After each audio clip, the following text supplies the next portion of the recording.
broadcasting the live television broadcast of Westlake football. Joe Taylor alongside Perry Watson. You'll hear from Rob Durkee down on the sidelines. And in addition, our new sideline analyst joining us this season, former All-American at the University of Texas and a former Super Bowl champion, Dan Neal. We're happy to have a foursome, if you will, a quartet, as we welcome all of you back to live coverage of Chaparral football on our brand new radio affiliate, Talk Radio 1370 AM, and of course live on the internet at westlakefootball.net. Let's take a look at the starting lineups. Let's first start with the Westlake offense. At center, as we look along the offensive line, it's senior, 179-pound Alex Weghorst. Weghorst will be followed up at guard by Patrick Jupy. At the other guard is Jay Messer, the senior 203-pounder. At right tackle is David Dyer. At left tackle is Ross Cooper. And as we check the receiving corps, it'll be Jordan Etier, the senior captain, manning the wide receiver spot. At the other wide receiver is Mike Walker, Ryan Swope, and Brad Dornack in the backfield. They will look to cause havoc against this defense for Lake Travis. Walker Coblon is the quarterback, and of course, manning the kicking duties is senior captain Justin Tucker. He is headed to the University of Texas next season. Taking a look at the defense, it starts up front with the offensive line. Omar Ontiveros is at nose guard, the junior Omar Ontiveros, as we take a look at the CHAP defense. Alex Miller also at defensive tackle as well. As Omar Ontiveros, you see the starting nose guard. Alex Miller at defensive tackle. At the other defensive tackle spot is Garrett Vandegraff. Mike Joyce, Clayton Orr, and Cameron Nichols are the linebackers. We'll break it here for the national anthem back in 90 seconds and the start of the Lake Travis Westlake football game. Right after this is Westlake football.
CHAP TV brings you the live rebroadcast of Westlake High School football on Channel 77, the rebroadcast on Sunday nights. We're live on Talk Radio 1370 AM. We're live inside the stadium on the Shack signal, 106.5 FM, and of course, all of our fans around the city of Austin, the state of Texas, the country, and yes, the world. Those of you listening in Australia, Japan, and Europe, we know you're out there. This is Westlake football. Welcome. Welcome to the Great Lakes Showdown presented by Chick-fil-A. Joe Taylor alongside Perry Watson. We await the kickoff. And Perry, this is going to be a fun one. It should be, Joe. And as we saw, Westlake won the toss and they elected to receive. And so they'll get the ball first. They've got something to prove, and I think that's why Derek Long wants the ball early on in this game. They should be well within their rights to take the field. As you can see, the special teams gearing up.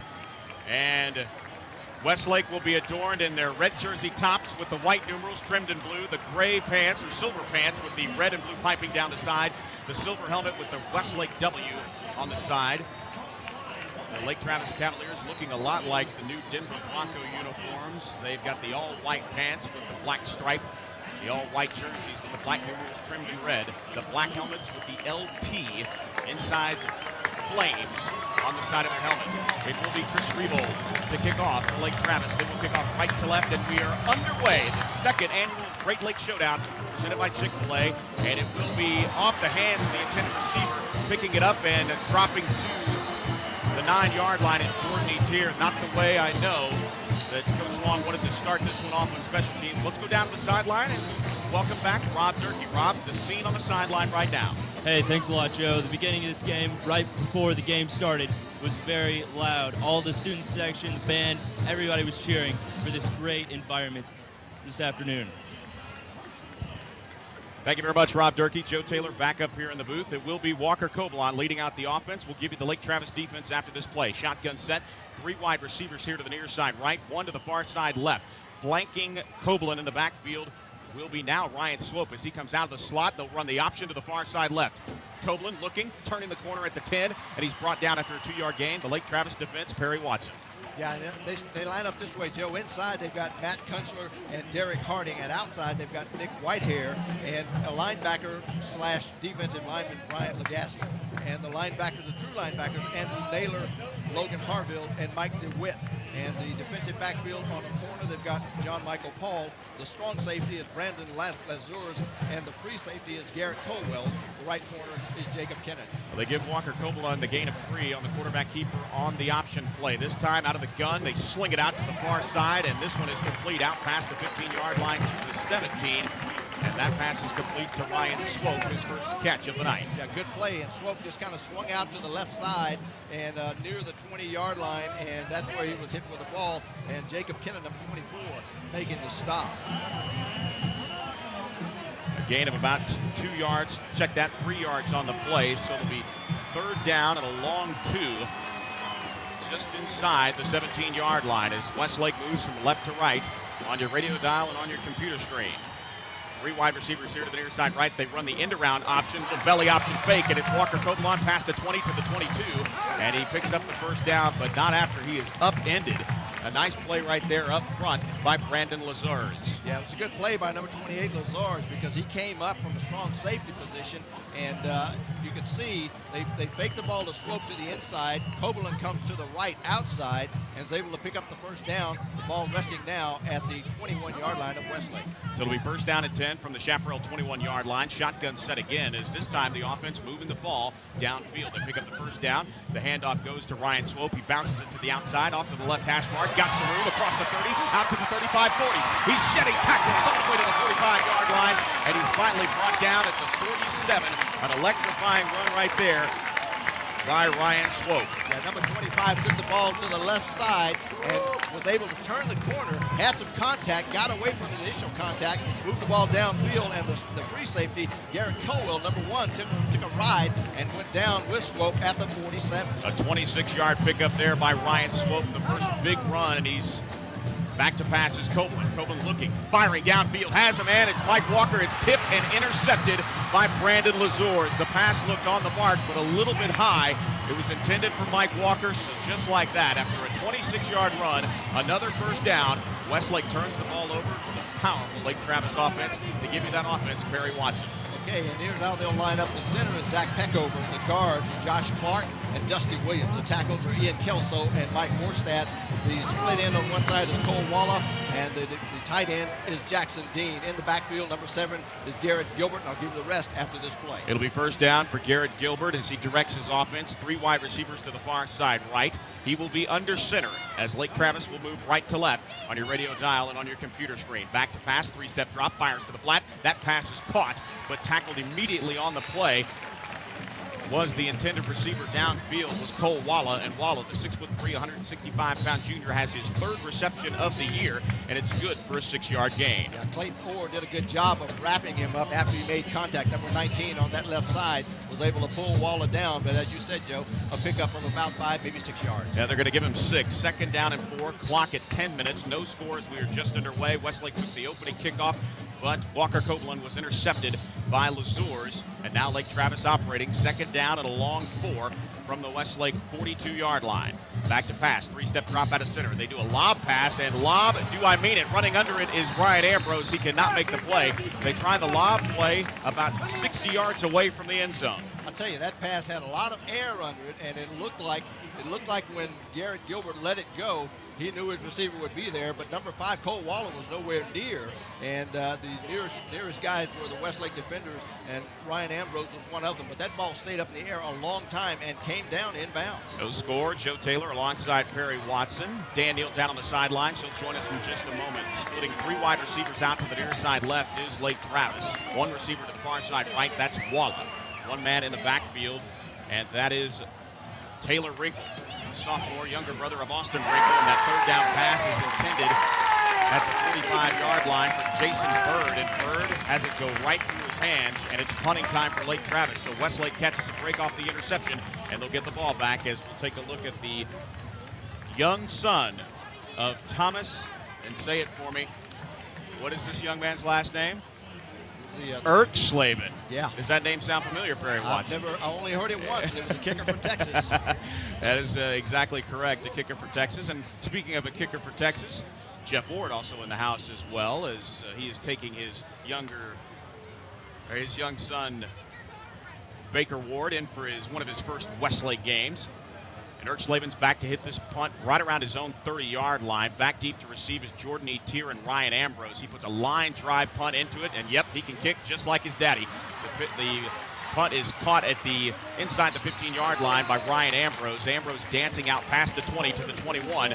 Again, stop made by Sean Kelly, and Kelly drops Ambrose, and we'll see the Westlake offense again for the second time tonight as they dodge the bullet. It'll be first down and 10 from their own 20-yard line. So let's talk about the pick that Cobalon threw. That pass that he threw earlier, that was to Mike Walker, was behind him and high, and it went off of Walker's one hand, I think, and that's when it was picked off by Lazur. So Westlake takes over again now at their own 20. 45-yard punt for Ertschleben. Now in the shotgun is Copeland. The handoff will go to Dornack. Dornack running off left tackle outside the left hash mark. Falls forward to the 21-yard line. Ran a ways to get one. Second down and 9 for Westlake. Yeah, not a lot going on there when he went to the left, and he was stopped by Derek Harding, one of the inside guys on the front line for Lake Travis. So he picked up about a yard and a half on the play.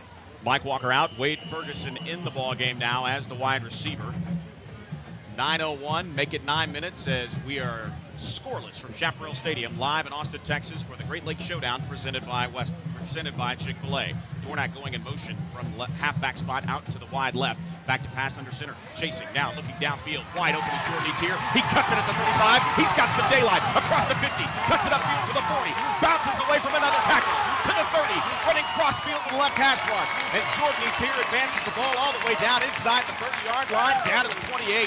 A huge catch and run by Jordan Etier as they drive right into Lake Travis territory. Yeah, good play by Cobalon to get it to him on the near side, and it was all Etier after that. He was run down by Brandon Lazures and Jacob Kennan, the strong safety in the corner, but number 7 was trying to get 7 on that play. 51-yard pickup by Jordan Etier. First down and 10 from the Lake Travis 28-yard line. No score. CHAP's moving the football. Second explosive play, and the handoff will go to Brad Dornack right up the gut. And Dornack will be stopped just shy of the 25-yard line. Give him a gain of about 2.5 on the play. Again, the ball resting right at the 26. Yeah, a good play by the outside linebacker for Lake Travis. Number 40, Andrew Naylor, came up to make the stop. Pickup of about 2 yards. And so Westlake has got the ball now at the 26-yard line of Lake Travis. End of the ball game now at receiver is Tyler Walsh. Walsh split out wide to the left. Etier to the near side right.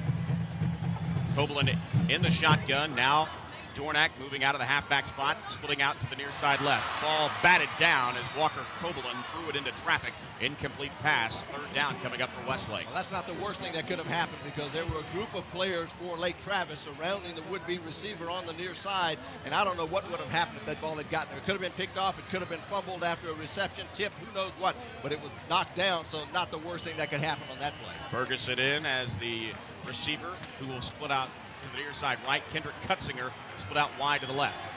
Swope and Dornack flank Copeland in the shotgun on third down and 8 inside 7:45 to play. Opening quarter, no score. Walker Copeland fires for a wide open Jordan Etier. Goes down at more as they penetrate the red zone.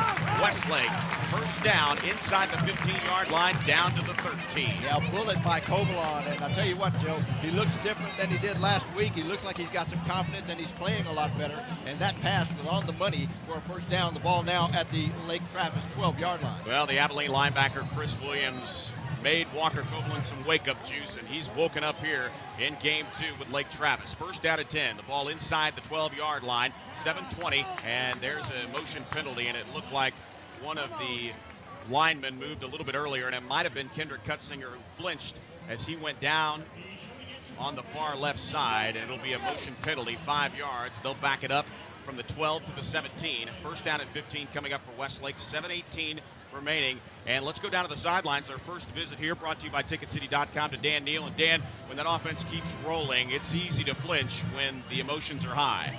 Yeah, it sure is. It's hard to hold your water, not jump off sides. But right now, I think the key to Westlake's offense is for Coblon just to get it in the hands of the athletes. They're making some great plays on short passes and easy runs. Dornack empties the backfield, and now it's Coblin all alone. They swing it out to Ryan Swope. Huge hole at the 10, inside the 10-yard line, down towards the 7. And Westlake can achieve a first down by getting the ball inside the 4-yard line down to the 3. But that's a huge play on 1st and 15. They swing it out on the pass to Ryan Swope, and Dan Neal just said it. Westlake's using their athletes. Say, Dan, you were right on the money because that's what he did. A short play, short pass, and you let Etier make the rest of it.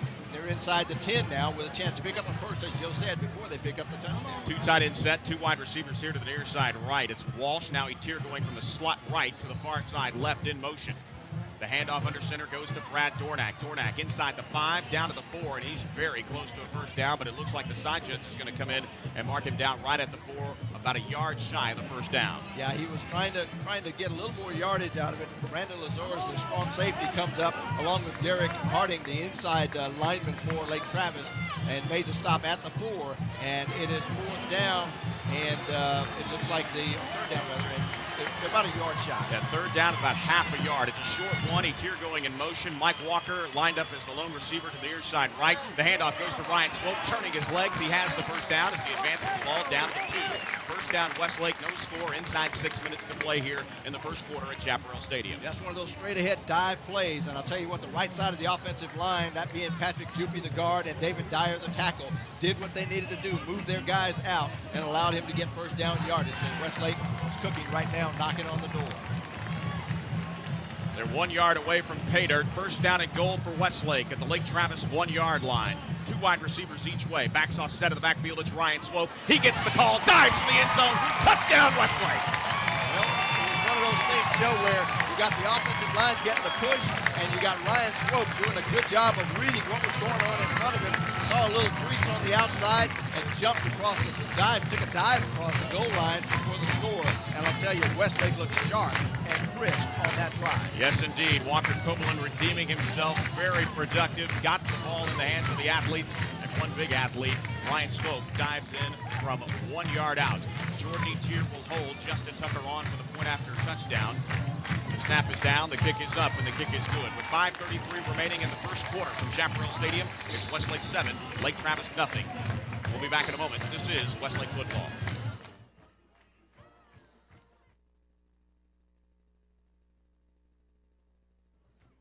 And now, life without Roadrunner. You're killing me. You. I'm drowning here. You're downloading movies, your kids are downloading music. So? Look, if you want real speed, you need to drop DSL and get Roadrunner High Speed online. Get Roadrunner and we're moving? It's that easy. But call quick, hurry, go, go. That's nice. Call 888-TWC-8585 today for details and a special offer. Another great service delivered over Time Warner Cable's advanced fiber network. In one of the great, if not greatest rivalries, this one has been a lopsided affair. 2nd and 10 on the 22. Shotgun snap. Hit as he rolls. Oh, what a hit.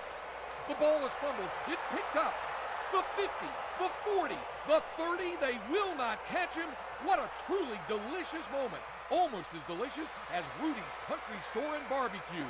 Break out the toothpicks. The feast is over.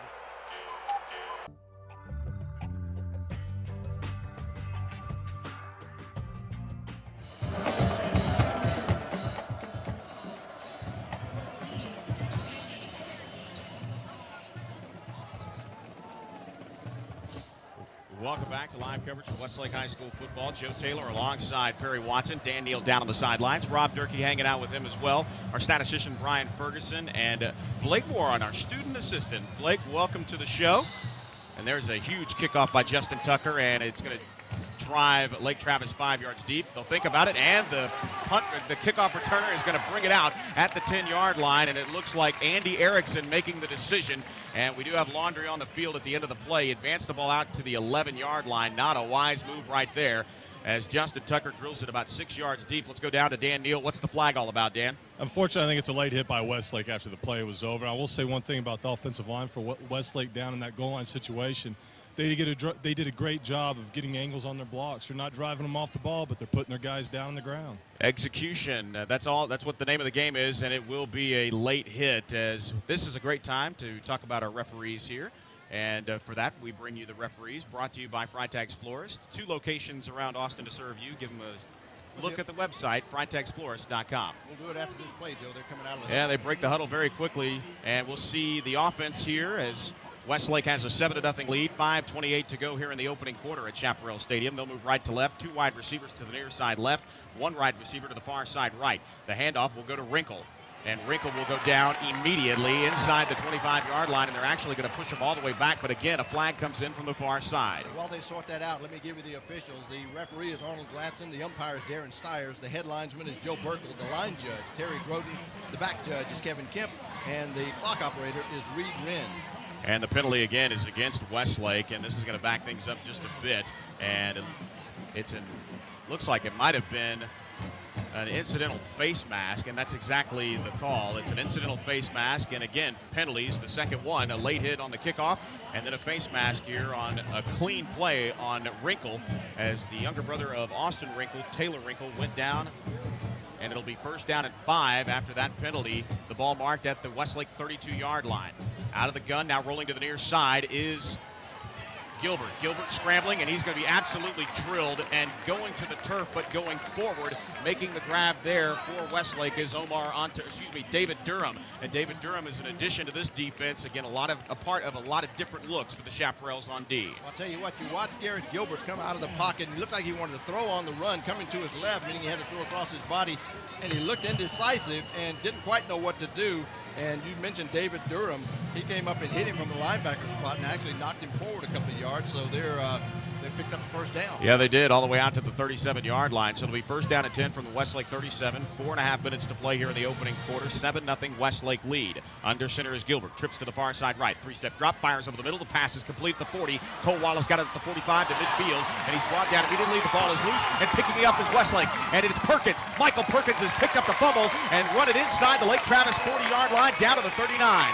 One turnover for another, and Westlake takes over in Cavalier territory. Yeah, you can see Cole Wallace did a good job of coming across. He slipped a tackle to get to the middle of the field, and that's where the pursuit caught up with him, and he put the ball down, and Michael Perkins, number 3, picks it up, runs it back about 10 yards, and the ball right now is at the Lake Travis 39. Well, a huge break here for Walker Coblon as they already lead 7-0 due to the Westlake Chaparrals. He'll head out to the huddle with the play. It'll be first down at 10 from the Lake Travis 39-yard line after the fumble by Cole Walla after the reception. Westlake is able to capitalize. It's Michael Perkins. Michael Perkins with the pickup of the fumble, and the Chaparrals have the football in good field position. Now it's an option play. The pass is tossed immediately, and Ryan Swope's hovering around the 40-yard line using his athleticism, but Walker Coblin took a shot as Ryan Swope advances the ball out to about the 37-yard line, so it'll be a gain of officially 2 on the play, and it'll be second down and 8. Actually, they're going to go ahead and give him the 36-yard line, so it'll be second down and a long 7 as Coblin took a hit on the option play. Yeah, he took a hit, and it was a dangerous pass, and it was a low pass, and luckily for him, Swope was able to come up with it and pick up some positive yardage. Second down at 7, 3:45 remaining here in the opening quarter. I'm Joe, he's Perry. Dan's down on the sideline. Thank you for joining us on Talk Radio 1370 AM as the toss sweep goes to the near side. Swope trying to turn the corner, and he does, to the 35, 30, 25, down to the sideline, takes on the tacklers as he lowers his shoulder, and he rumbles his way all the way down to the 20-yard line. Not only fast, but powerful is Ryan Swope. You're right, because he ran through the tackle of the linebacker, Mike DeWitt, number 42, the 6'2", 205 senior, had him dead to rights back behind the line of scrimmage, but Swope with his speed, you can see his jerseys off his left shoulder because of that, was able to pull away from that and pick up some yardage, and in fact picked up a first down. Wade Ferguson in.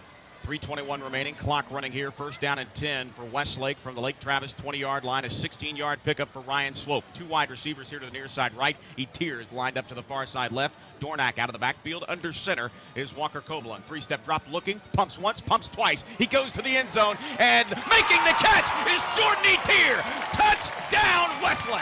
Wow. that was a heck of a throw, a good double move by Etier. As you called it, Joe, he went out and he went up, and the defensive back bit on the out, and he was eaten up by the up, and that's what did it. It was Jacob Kennan, number 24, the right corner, the senior corner, and that was a well-run route and an excellent pass by Walker Cobalon. Justin Tucker out for the point after touchdown. He's perfect on the night, 1 of 1. And Westlake about to notch on the extra point here for 14 unanswered points here in the first quarter. The snap is high, but it's down. The kick is up, and the kick is good. With 3:01 remaining here in the opening quarter, it's Westlake 14, Lake Travis nothing. The Great Lake Showdown continues in a moment. This is Westlake football.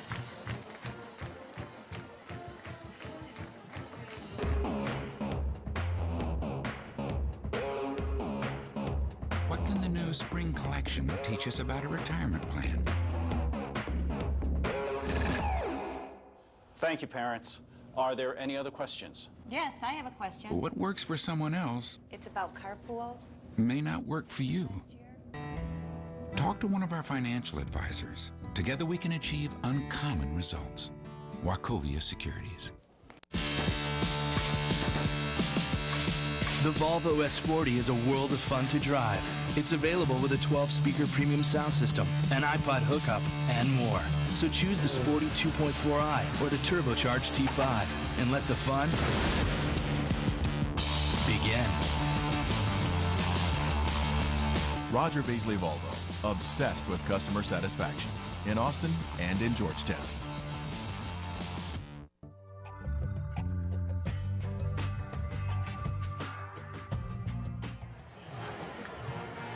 By a 20-yard touchdown strike from the right arm of Walker Cobalon to Jordan Etier. Etier with his first touchdown reception of the year. Walker Cobalon with his second touchdown toss of the season. Yeah, you can't throw it any better. You can't draw it up any better. And both players, Cobalon and Etier, did exactly what they needed to do to get the touchdown.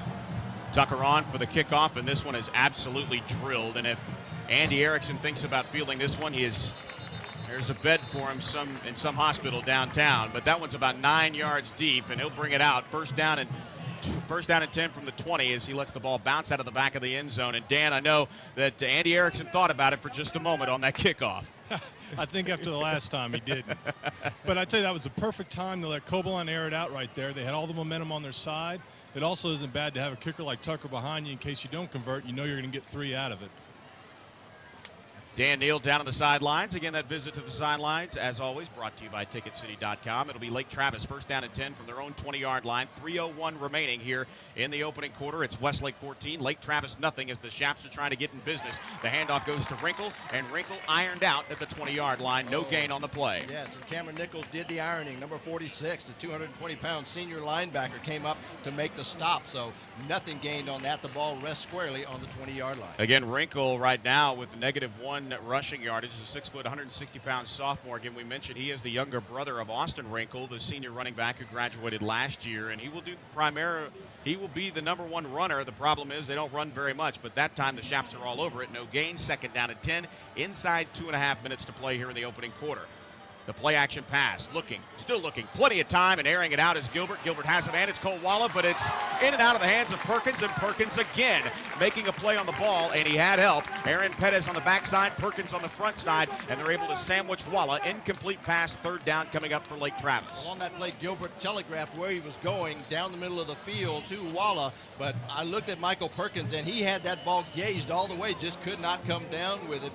And you mentioned Aaron Pettis on the outside, he was covering as well, but that pass could have been picked off. Third down and 10 is the defense holding here, stuffing the run on first down, coming up with an incomplete pass and a tipped ball by Perkins on second down, and now here third down and 10 with 2:17 remaining in the opening quarter. It's Lake Travis, and out of the gun for the first time is Garrett Gilbert. He'll roll out to the right. Here comes the blitz. Mark Daniel picked it up, but the pass is complete to Bird, and Bird goes nowhere. In fact, he'll lose 2 yards.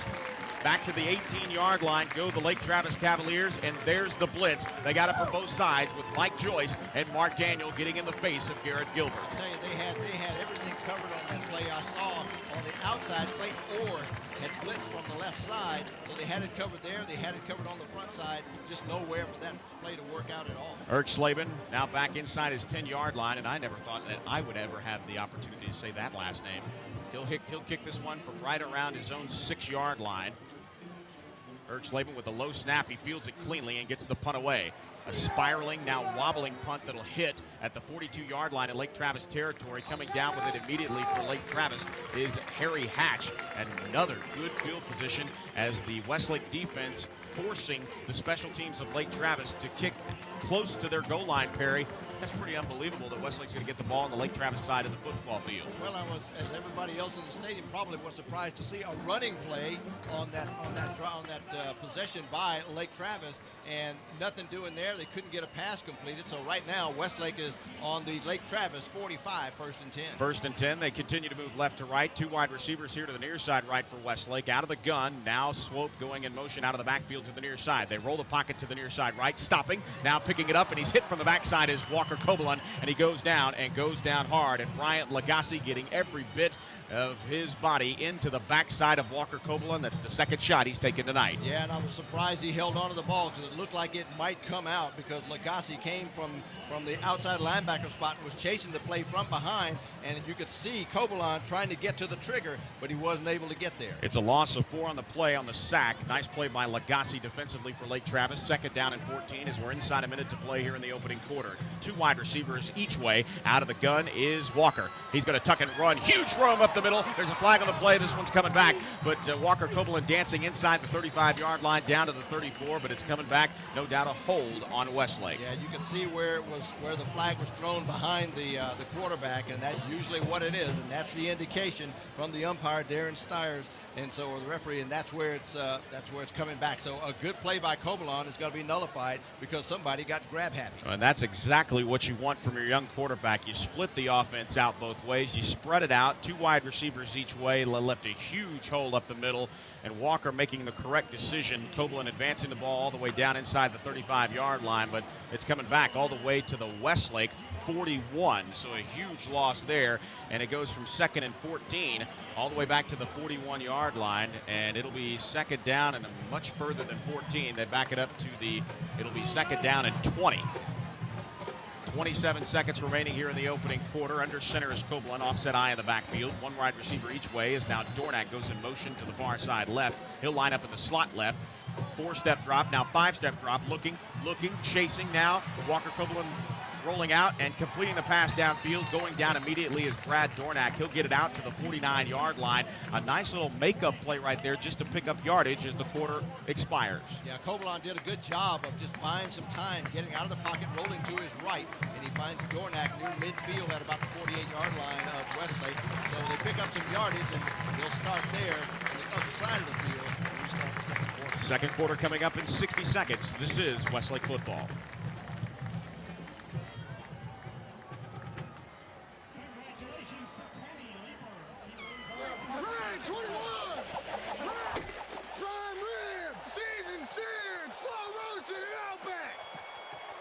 Try something bold. Outback Steakhouse. No rules, just right. I'm open. Julie, will you take me to Outback for their new Hearts of Gold Bronze filet with sauteed artichokes, sun-dried tomatoes, and a light lemon Alfredo sauce? Yes, I will. Try something bold. Outback Steakhouse. No rules, just right. Hi, I'm Bobby Jenkins with ABC Pest and Lawn Services, introducing you to the newest feature of our Total Lawn Care service, the ABC Power Composting Program. With this program, we top dress your lawn with rich organic compost. Our blower allows us to apply an even layer of compost to your lawn to provide needed nutrients to the soil and aid in water retention for your lawn. Our complete care program features top dressing, aeration, fertilization, disease, weed, and insect control. Call 837-9500 today and let ABC get your lawn off to a great start. Call ABC Pest and Lawn.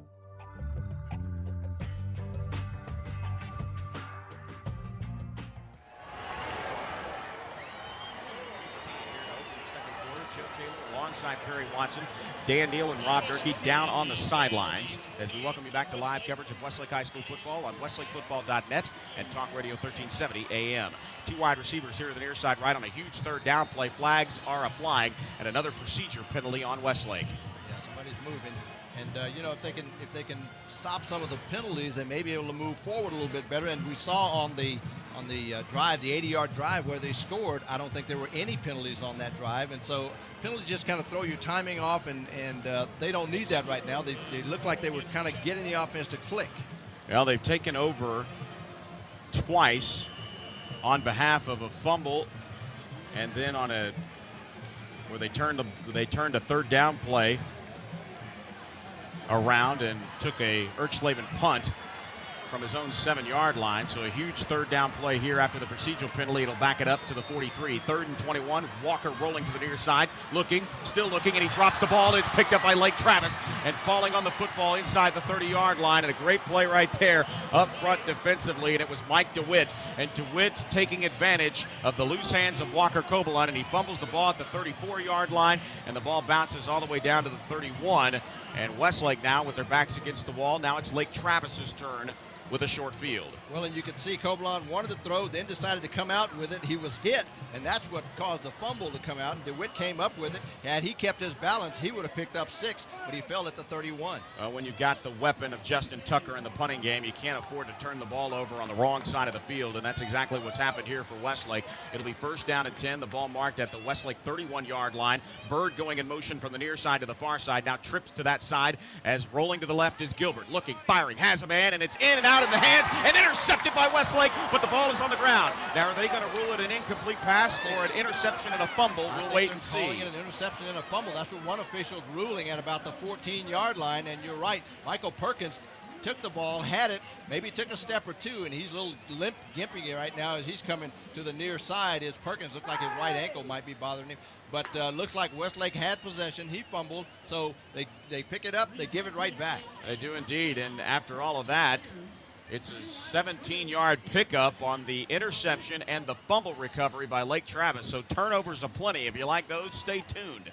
1st down and 10 inside the 15-yard line at the Westlake 14. Knocking on the door is Lake Travis and Garrett Gilbert. 3 wide receivers to the near side right as the Cavaliers move from left to right on your radio dial and on your computer screen. Here's the quarterback draw from Gilbert, and they're not even going to let him run.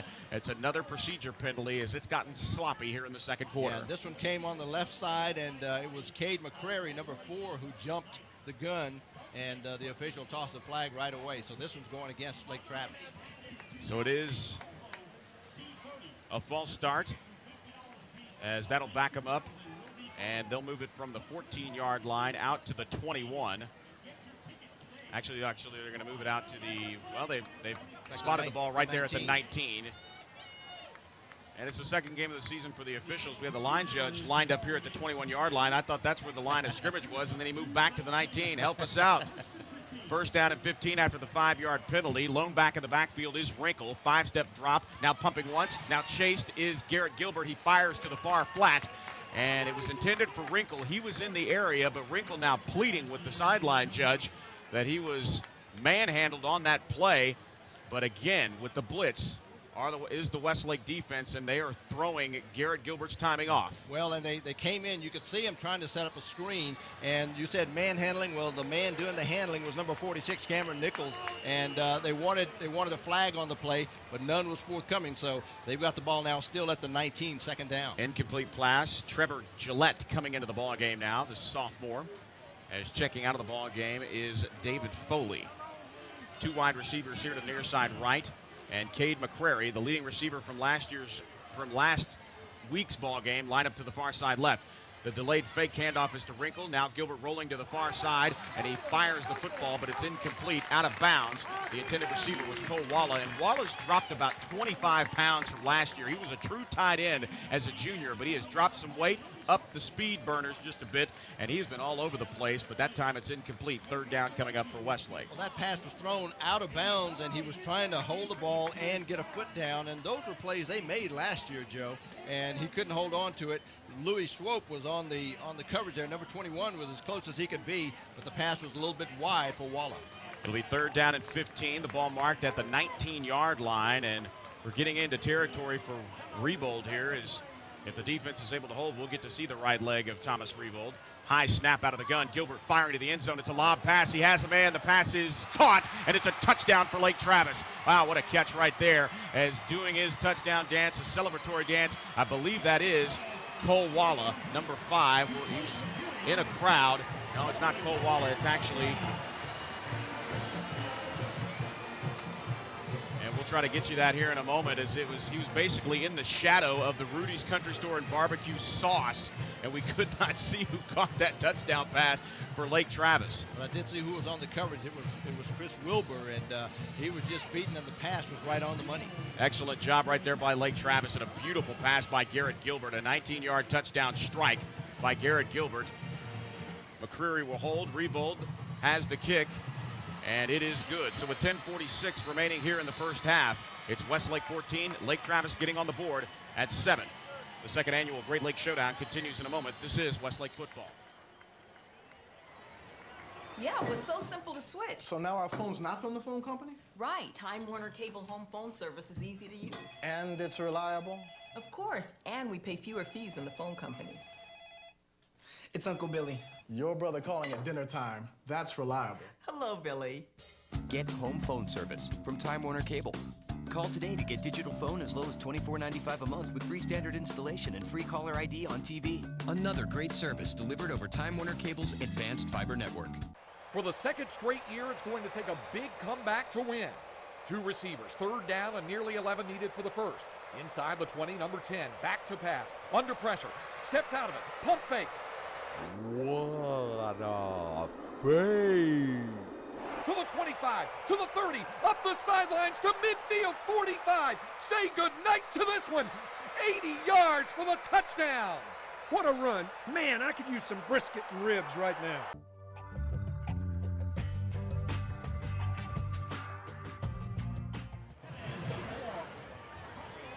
Resulted in a 19-yard touchdown pass to Cade McCrary. So just as we thought that Cade McCrary had been shut down in the first quarter, he comes up with his first reception, and it's a touchdown, his 4th of the season. Yeah, we talked about what he did last week. He had 207 yards in receiving, 3 touchdowns against Texas City, so he's kind of picking up where he left off from last week. A 19-yard touchdown strike. Again, the talented quarterback, Garrett Gilbert, the junior, the son of former NFL quarterback Gail Gilbert, the only man to represent 5 Super Bowl teams.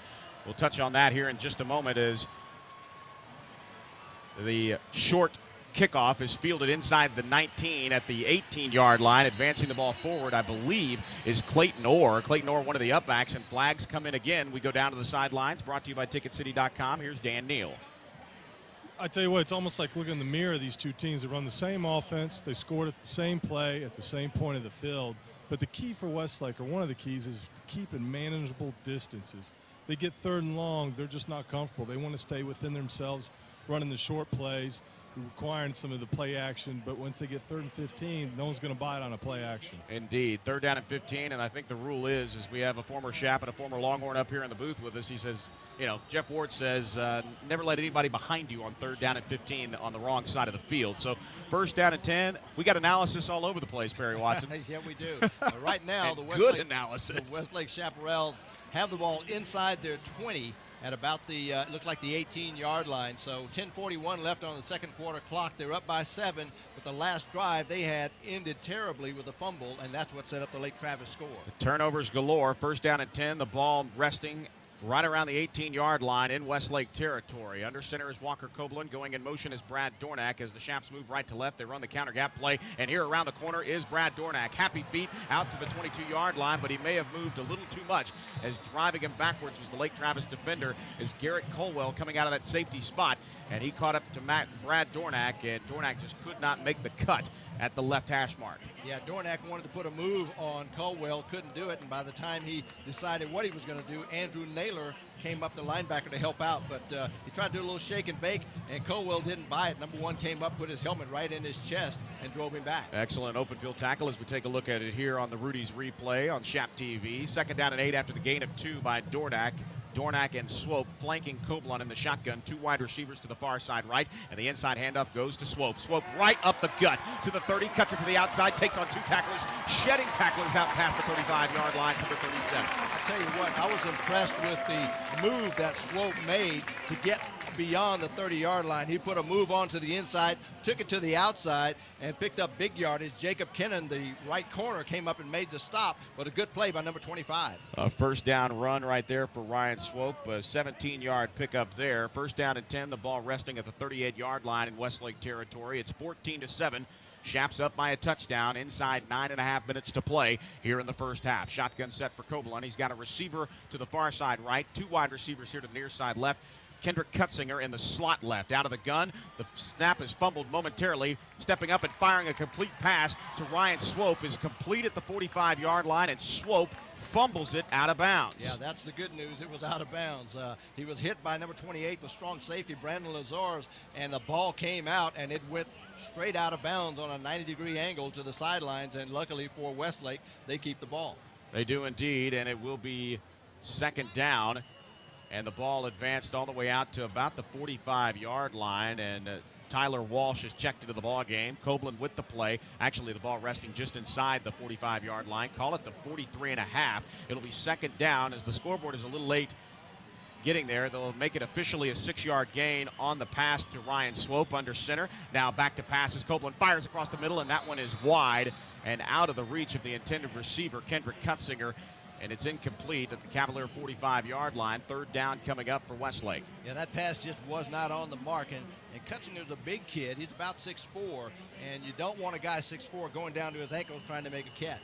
Well, he's a huge target out there as Mike Walker checks in. Speaking of huge targets, 6'2", 200 pounds of Mike Walker, who already has a touchdown pass to his credit. In fact, he was the only one that saw pay dirt in Abilene. He'll split out wide to the near side left.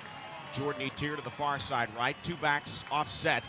And now Brad Dornak will come out of that fullback spot in motion here to the near side. 3-step drop, and it's a quick one. They fire it out to Jordan Etier. Nice little 7-yard slant play. And it moves the ball out to close to midfield right there at the 49-yard line.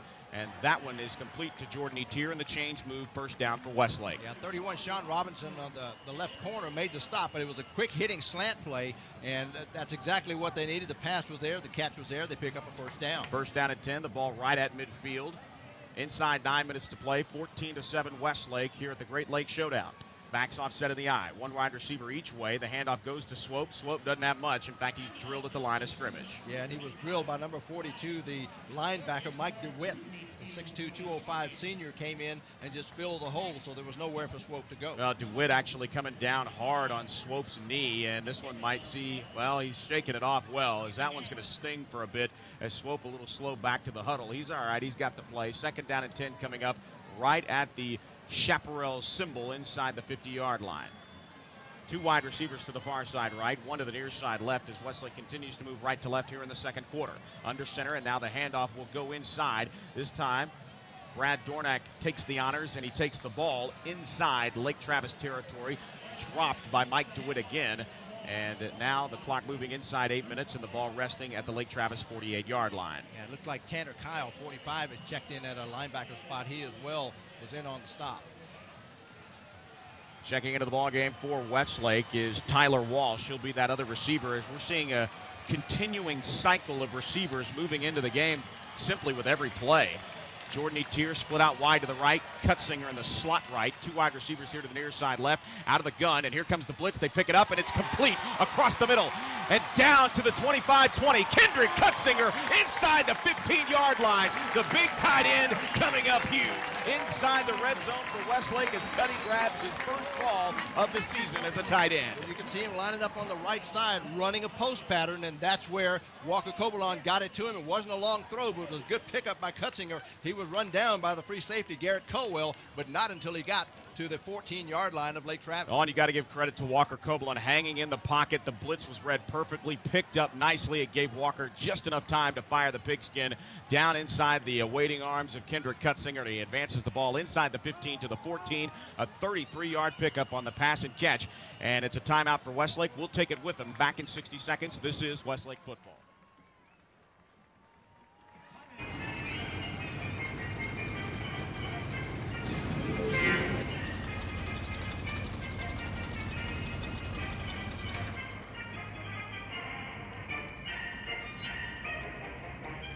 Over here. Curbside takeaway. Just one more thing to love about Outback. Just call up, pull up, and we'll bring it right to your car so you can enjoy the great taste of Outback anywhere. Outback Steakhouse. No rules, just right.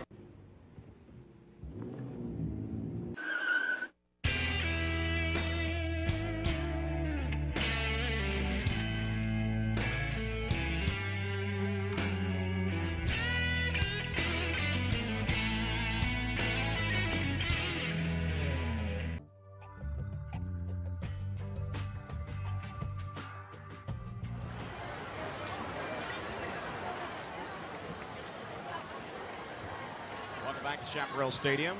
Coming out of the timeout, it's first down and 10 for the Westlake Chaparrals. They called the timeout, their first of the half. The ball marked at the Lake Travis 14-yard line. Joe Taylor, Perry Watson, Dan Neal down on the sidelines, along with Rob Durkee. Rob will talk to head coach Derek Long at the half. It's been a successful half offensively. They've been able to move the football, but Butterfingers will be addressed at halftime. Yeah. They run out of the huddle, a quick snap, and they toss it to Ryan Swope. Swope trying to turn the corner, and he's tripped up in the backfield. A heck of a play by Sean Robinson, as Mr. Robinson's neighborhood's right around the 19-yard line, and he was the only one between Ryan Swope and the end zone. Yeah, well, he shot the gap on the left side, did Robinson, and was able to do what he needed to get Swope down. Basically hit him at the ankles at 25, couldn't go any farther. Lost a couple of yards, actually about 5 yards on the play. Yeah, they're going to back it up to the 19-yard line, so officially a loss of 4 on the play. Second down and 14, 6.5 minutes remaining here in the opening half, and it's 14-7 Westlake as they drive the ball inside Lake Travis territory. They run the end-around gap, and that one's read beautifully. Another fumble, and picking it up is Robinson. Robinson to the 45 across midfield. Walker Cobalon, the only man that can catch him, to the 35, 30, 25, 10, 5, touchdown Lake Travis. And just like that, Sean Robinson takes the fumble and runs it back to the house, 80 yards, and Lake Travis scores on another Westlake turnover. Joe, just before they started, you said they're going to be talking about, Derek Long is going to be talking about taking care of the rock at halftime. Boy, is he going to be talking about it. Another fumble. This one's taken to the house, and Robinson took off with it. Walker Cobalon's got decent speed, but he couldn't quite close on 31, who's got a long stride, and he took it all the way to the house. McCrary to hold, Rebold to kick the extra point. The snap is down, the kick is up, and the kick is good with 6:09 to play here in the opening half. It's all tied at 14. The Great Lakes Showdown with Westlake and Lake Travis continues in a moment. This is Westlake football. My idea, phone, cable, and internet all together and save me some money. Switch to Time Warner Cable. Yeah, here's an idea. Unlimited calls all the time. Download music in seconds, not hours. Forget about DSL. I want free local channels and sports in HD. I won't get that with satellite. We think like you think, so we make it easy to get everything you need on our advanced fiber network. Call Time Warner Cable today and order all the best for one low monthly price. Don't delay. Call today. Time Warner Cable, the power of you. It has come to this. 4th and goal at the 3. A stop here, and this game is over. Double wide receivers to the right. It's a reverse play. He's at the 5. He's hit at the 1. He did not get in. What a huge play. That might be the tackle of the year. Wow, he hit the proverbial stone wall. It was like he was trying to reach for those tasty St. Louis ribs at Rudy's Country Store and Barbecue, and he was stopped cold.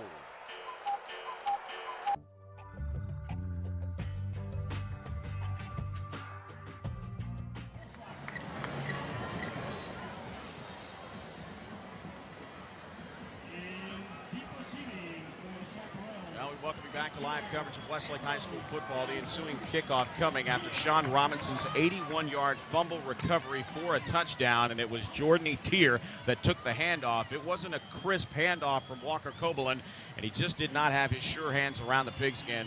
He got hit, it was fumbled, and picking up the rock was Robinson, and he had no one but Walker Cobalon in his way, and Cobalon could not catch him. 81 yards to the house. Touchdown for Lake Travis, and we're all tied at 14, and the Great Lakes Showdown here at Westlake is now a ball game. I'll tell you what, if you take away the turnovers that Westlake has lost, where they've lost the ball, you know, this game's not close. Rebold with the kickoff. It's another short one. It'll be fielded and dropped by Clayton Orr. He'll pick it up at the 15-yard line and dive on it immediately, just outside the 15 at the 16. And I tell you what, right now, doesn't matter which side of the ball you're on, everybody looks like Tony Romo. Watch, yeah, on that play, Clayton Orr tried to run with it, and that's the worst thing you can do because the contact came, and you could see another fumble coming out of that. Luckily for Orr, he didn't cough it up, but Westlake's got the ball now at their 17-yard line, 6:06 left in the second quarter. Score tied at 14. Yeah, somewhere in a ranch nearby, there's a dead horse, and glue is awaiting the chaparrals in the locker room. First down at 10 from the 16-yard line, 6:06 remaining in the half. They'll try to answer here as we close out the second half. Now with a run is Ryan Swope across the 25-yard line out to the 30, and that time he was able to turn the corner with ease, Perry Watson, all the way out to the 32-yard line. Well, I'll tell you what, Ryan Swope showed a little bit of that speed, and had it not been for, looked like MJ Mann was the guy who came up with a tackle, but Swope had one guy to beat, and he would have gone the rest of the way, which would have been 62 more yards for the touchdown, but he was able to pull him down. We're all tied at 14. Joe Taylor, Perry Watson, Dan Neal down on the sidelines that break the huddle. Split two wide receivers out to the far right side. It's Kendrick Cutsinger in the slot right. And now they toss it again to the right-hand side, and here's Swope ducking his head at the right hash mark outside the 35-yard line to the 36. A pickup of 3 yards on the play. Second down and 7 coming up for the Chaparrals. Yeah, good decision by Swope. That play was supposed to go outside around the end, and he saw nothing come in there, so he ducked it back inside. It looked like Logan Davis, number 90, may have come in and made the stop, but it was a good decision by Swope not to go outside. He cut it back in, picked up a couple of yards. So it will be second down and a long 6. The ball resting just outside the 35-yard line at the 36. Under center is Copeland. 3-step drop. They fire it to the near side, and that is a diving catch made by Jordan Etier inside the Lake Travis 40-yard line to the 39. Jordan Etier makes up for it in a hurry. He comes up a little bit gimpy after making an amazing layout catch. And let's try to check it here on the Jumbotron inside the stadium and here on the Rudy's replay. Just an excellent catch and an excellent effort by Jordan Etier. As you can see on the Rudy's Country Store and Barbecue replay, that was a duck, and he went and got the football. That was a heck of a catch. He got his left hand under it to secure it. Two wide receivers each way. Backs offset in the eye on first down and 10 from the Lake Travis 42-yard line. Diving forward is Ryan Swope. He'll pick up a couple. Second down and 8 for Westlake. Mike DeWitt shooting the gap from the linebacker spot, making the stop. But going back to the catch by Etier, a heck of a throw. Let's go down to the sidelines. A man who saw that was Dan Neal. Dan, heck of a catch by number 7. Yeah, that was a big play. The Chaps needed something. But, again, they're staying within themselves. But I tell you what, football's not a complicated game. Whoever makes the fewest mistake wins, and that's penalties and turnovers. Ball resting inside the 40-yard line at the 39. A 24-yard pickup after that catch. 2 yards on the run by Swope out of the gun is Walker. He steps up, tries to run it, shakes a tackle at the 40, gets some room at the 35. He's off to the races inside the 25-yard line all the way down to the 22. And that's how you run out of the quarterback spot. That's the weapon that Walker Copeland brings to this football team. Well, I'll tell you what, he had another weapon set that play up, and it was a good block by Brad Dornack. Number 33 made a heck of a block down near the 28-yard, about the 30-yard line, and that's what sprung him. But it was a good play by Copeland to pull it outside, but he got a good block, and he showed off a little bit of that speed to get downfield, but a good block by Dornack to get him that far. A 16-yard pickup for Copeland on the run, moves the chains again, all tied at 14, inside 4 minutes to play here in the first half. Shotgun set, 2 wide receivers to the far side right, Cutsinger in the slot left.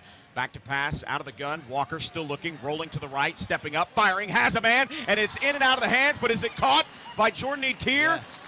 Yes, it is. What an unbelievable grab as Jordan Etier tips it and catches it inside the 10-yard line. First and goal for Westlake. Well, he's a shortstop, and he's got the hands, and he made it happen on that play. He tipped it, came down, and was able to secure the ball, did number 7, Jordan Etier, and that was a heck of a catch as well. You can see it here on the Rudy's replay. Walker Copeland doing the job here, rolling to his right, and then finding Jordan Etier. The pass was a little high, and this is where you have gone for 6. Indeed, and this is where Jordan Etier really has to concentrate as the huddle breaks. It is first down and 10, or first down and goal, I should say, from the 8-yard line. Now Etier, the motion man to the near side. They roll the pocket this way, and now firing into the hands of Ryan Swope, and Swope is tripped up just shy of the goal line, and Sean Robinson, another playmaker. Yeah, and Swope did a good job of holding on to that, and it was Robinson who kept him from getting into the end zone on that play. A good play by Copeland to get it to him, and a good play by Swope to get down the field. The ball's at about the 2-yard line now. The 6-yard completion makes it second and goal from the 2-yard line. Westlake again knocking on the door inside 3 minutes to play here in the first half. We're all tied at 14. Mike Walker into the ball game, and this is right around where Mike Walker caught his first touchdown pass of the season. Same side of the field, wrong part of the world, as he made that grab last week in Abilene. Backs offset again, and this time it's going to be a false start. No, actually, I saw Derek Long calling timeout. Oh, okay. He's standing around the 20, and he got the officials' attention just before the snap. Well, they call it, and it is a timeout. It's the second one for the Chaparrals. We'll take it with them. With 2:34 to play, it's all tied at 14. We'll be back in a moment to Chaparral Stadium. This is Westlake football. Let me tell you about the cameras. Look in the middle of nowhere. Teach us about financial advisors.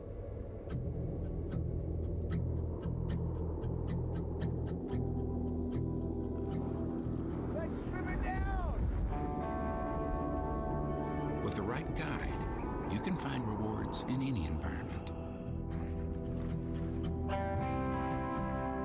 Wachovia Securities. Talk to us. Together we can achieve uncommon results. The new 2007 Volvo XC90. It's the best-selling European luxury SUV. And now, it's the first and only 7-passenger luxury SUV to receive the Insurance Institute for Highway Safety's Top Safety Pick Award. For over 80 years, Volvo has put people first. Roger Beasley Volvo, obsessed with customer satisfaction in Austin and in Georgetown.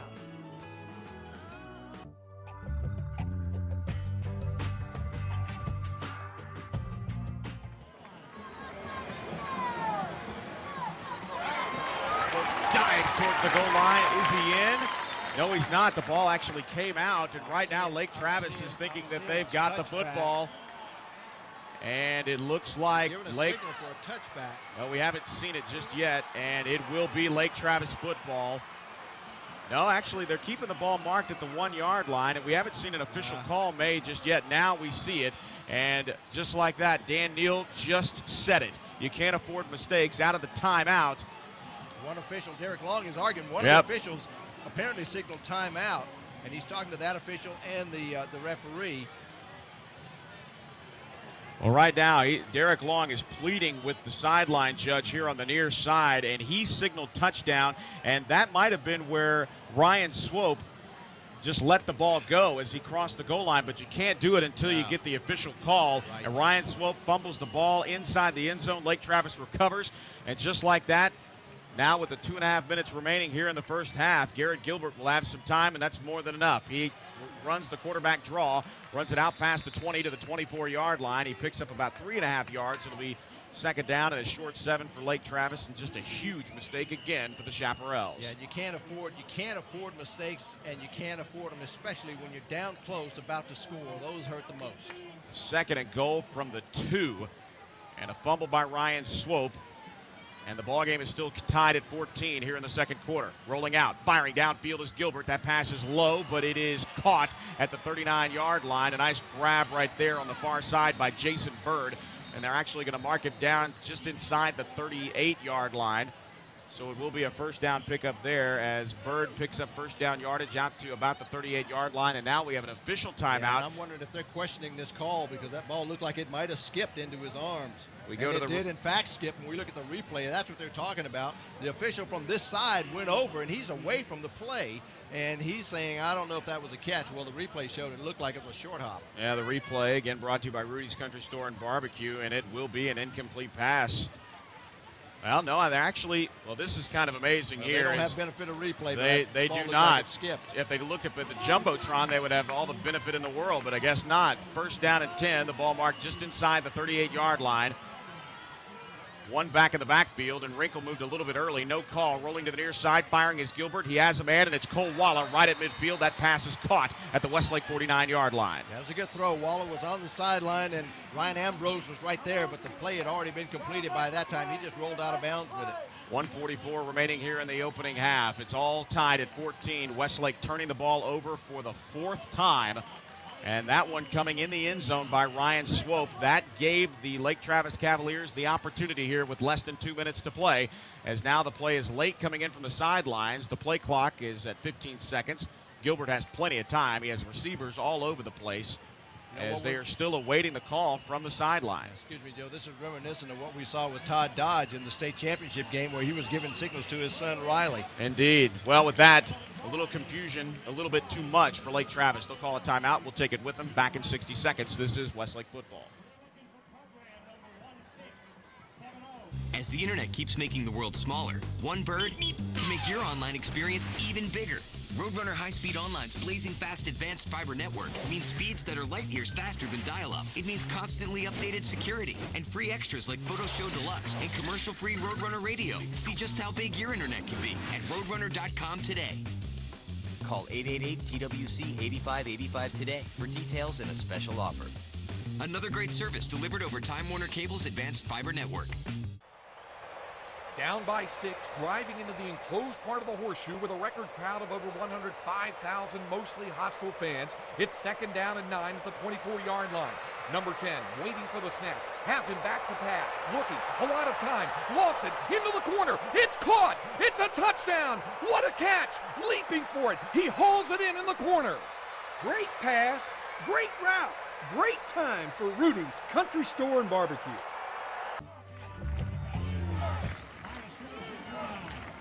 Gilbert, who is in a semi-shotgun, 2 wide receivers to the far side left, back to pass, hanging in the pocket, and there's a wide-open receiver, just Jason Bird. Bird makes a catch, spins out of a tackle, but falls down at the 25-yard line. On the play is Louis Swope, and Swope able to make the grab by Jason Bird. Otherwise, he is to the house. A man on an island with Swope, but he finally brought him down at the 24-yard line. I'll tell you what, Jason Bird was flying free wide open along the near side, and Swope was the only guy there to make the stop, but I've not seen a guy that open in a long time. Yeah, about 5 to 6 yards before Swope even got in the vicinity of Jason Bird, who was kind of a forgotten senior with the emergence of Cade McCrary. Walla, McCrary, and Byrne light up as trips wide receivers to the far side left, 1 to the near side right. Again, out of the gun is Gilbert. Gilbert looking, firing, has a man in the middle of the field. Bird up again. He was the intended receiver or on the coverage. That pass is incomplete. And again, Bird arguing with the referees that he was held on that play. And I don't know if he was held, but I know the pass was wide. He tried to dive and lay out for it and couldn't come up with it. Clayton Orr, as you mentioned, on the coverage, but that pass was incomplete. It was thrown with a lot of heat on it, and it was just wide of Bird. Chris Knight checking into the ball game now, the 201-pound junior wearing the number 34. We're at 90 seconds to go here in the first half. All tied at 14. Joe Taylor, Perry Watson, Dan Neal down on the sidelines. 3 wide receivers to the far side left. 3-step drop is Garrett Gilbert hanging out in the pocket, and he fires to the flat, incomplete as he was hit as he was thrown. A nice play right there in the pocket. It looked like Garrett Vandergraaf getting a hand on Garrett Gilbert as that pocket collapsed. It was indeed one Garrett hitting another, and Vandergraaf almost took him down before he threw it, and I think they're going to call it an incomplete pass, but that was a pass that could have been picked off because Gilbert was on his way down when he left his fingertips. But again, now Lake Travis with the opportunity. They've been given every one of them tonight by the turnovers for Westlake. Now faced with a difficult spot here. They're in that tweener spot where it may be too far to kick for Rebold, and it'll be 3rd down and 10 from the 25-yard line here in Westlake territory. 3 wide receivers to the far side left, and now they run the quarterback draw. It's Gilbert across the 20 to the 15 to the 10, and he's knocked down at the 10-yard line. And a nice play right there by Michael Perkins to get a hand on the 6'3" quarterback as he goes down after a first-yard gain. 15-yard pickup there by Garrett Gilbert. Well, he doesn't run much, but that was a good play to run because they had everybody spread out. There was nobody else in the backfield. Gilbert got it, everybody looking pass, and he takes off with it, and Perkins knocks him down inside the 10. It'll be 1st down at goal at the 9. 1:11 remaining here in the opening half. We're all tied at 14, but Lake Travis looking to go up 7. It fires to the end zone, and that pass is caught. Touchdown, Lake Travis. Excellent play right there, and grabbing the pigskin for the touchdown is Michael Benson. And Benson coming up with a huge grab there. Touchdown for Lake Travis. And he caught it in front of Ryan Ambrose, and Ambrose is over talking to the official. I don't know if he had a push off or he's complaining about something, but the pass was on the money. And that turnover, like the last one, came back to bite the Chaparrals. They're looking up at the clock now, trailing by 6 and about to be 7. That was 21 unanswered points, all 3 touchdowns off of turnovers for the Westlake Chaparrals. And now Lake Travis on for the point after touchdown. It'll be Thomas Rebold. McCrary to hold. The snap is down. The kick is up. And the kick is good. With 62 seconds remaining, the Chaparrals will try to tie it up. It's Lake Travis 21, Westlake 14. Back in a moment. This is Westlake football.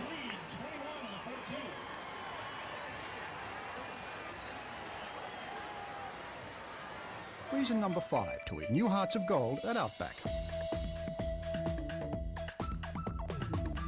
Our newest fresh fish needs a date tonight. Outback Steakhouse. No rules, just right. Reason number 4 to eat new Tassie's buffalo chicken at Outback tonight. You've always wanted to scream wow in public. Outback Steakhouse. No rules, just right. We would never gloat about being the only 7-passenger luxury SUV to win top safety pick from IIHS. If anything, we wish every vehicle on the road was safe enough to win. Test drive the award-winning 2007 Volvo XC90 now. Roger Beasley Volvo, obsessed with customer satisfaction in Austin and in Georgetown.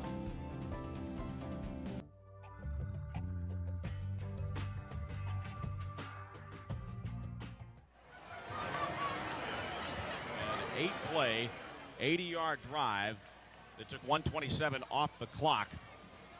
And it wound down now to 102 remaining here in the first half. Joe Taylor alongside Perry Watson. Rob Durkee to meet with Coach Long after the first half is complete, live on the sideline. And Dan Neal waiting patiently after the ensuing kickoff as mistakes all around, Perry Watson. I hope Rob wearing some asbestos because you know that Derek Long's going to be breathing fire.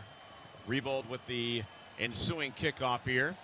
And it's a short kickoff again for Thomas Rebold. Coming up and making the grab is Brad Dornack at the 15. Dornack at the 20 to the 25. Runs it right up the seam, out to the 30 to the 31-yard line. And Brad Dornack doing the return duties as they are keeping it out of the hands of Jordan Etier and Ryan Ambrose, the speedsters, back deep to receive. A tackle made by 35 Kyle Brady. So the Chaparrals take over now on their own 32. They've got 56 seconds, and they've got Justin Tucker, so they don't have to get in the end zone, but I think they need points to get back some of the momentum that they've lost. Yes, indeed. And right now, the biggest thing is for Derek Long and the entire offensive personnel is just to keep control of the football as Cutzinger splits out to the slot right. Splitting out wide is Jordan Etier as the Chaps move right to left with less than a minute to play here in the first half. 21-14, Lake Travis leading Westlake. That pass complete to Kendrick Cutzinger, but Cutzinger is not able to get past the original line of scrimmage, maybe a gain of about a half a yard. Yeah, that pass was low, and so he could do nothing with it when he got it. He was out there by himself, one defender coming up to make sure he didn't go anywhere, but once you go down with a knee in high school, you're down. Now they're going to give him a gain of about 2 yards on the play. That's generous. 2nd down and 8. Inside 30 seconds to play here. 21-14. 2 wide receivers here to the near side left, and you wonder if Walker's going to try to take a shot. They run the option play, and Walker's going to keep it across the 40 to the 45. Still looking, and he's going to run out of bounds wisely there with 15 seconds. They pick up the first down out past the 45-yard line to the 47-yard line. Let's go down to the sidelines and Dan Neal. Well, there was no doubt the Chaps had a touchdown here, but you know that the bad calls are part of the game. What they can't let one mistake do is lead to another mistake. Unfortunately, they didn't get the job done on the ensuing drive, and now all of a sudden they find themselves trailing by 7 in a game where they really don't have an offense right now that can strike big and come back from these type of mistakes. Mike Walker splitting out wide to the right, as will Ryan Swope. 2 wide receivers here to the near side left. 15 seconds remaining. 21-14 the score, and that pass is behind Jordan Etier, and there was nobody in front of Jordan as he was wide open at the Lake Travis 45-yard line, but the pass is incomplete. He was indeed wide open, and number 24, the right corner, Jacob Kennan, was at least 10, maybe 15 yards away. He was the only guy between Etier and the goal line, and if that ball gets to Etier, I'd like to see what he can do with it with one man to get by. 2nd down and 10. The ball again marked at the Lake Travis, or excuse me, the Westlake 46-yard line. 21-14, the Chaparrals trail here, 11 ticks away from the locker room. And they run the same play. This time it's complete to Etier, out to the 40-yard line, inside the 37. And actually they'll mark him out at the 38-yard line, and Jordan Etier picks up the first down. There's 6 seconds remaining in the half. Yeah, same play, and they hit him with it that time. Covalon hits Etier, and Etier wisely goes out of bounds at about the 38-yard line, about 6 seconds left in the half. So Justin Tucker's coming out onto the field. Well, this is going to be huge. The ball marked at the 38-yard line. Perry, this looks like to be a 56-yard field goal try. Yeah. Again, very little wind, and if there's any wind, it's partially blowing to the back of Jordan Etier, who will hold. And I'll be honest with you, we'll keep it here with 6 seconds left. Justin Tucker does have the leg to drive home a 56-yarder, but he'll get an opportunity here. And watching with a whole lot of patience and anticipation is Jeff Ward. Yeah, well, you're right. It'd be about a 55, 56-yard field goal attempt, and there is very little breeze. You look at the flags on the south end of the stadium, and they're barely moving. And, you know, normally you get a southeasterly breeze here at Chaparral Stadium. You don't have much of one tonight. So if Justin Tucker's going to get a chance to hit this, and if, in fact, he does hit it, it'll be all Tucker.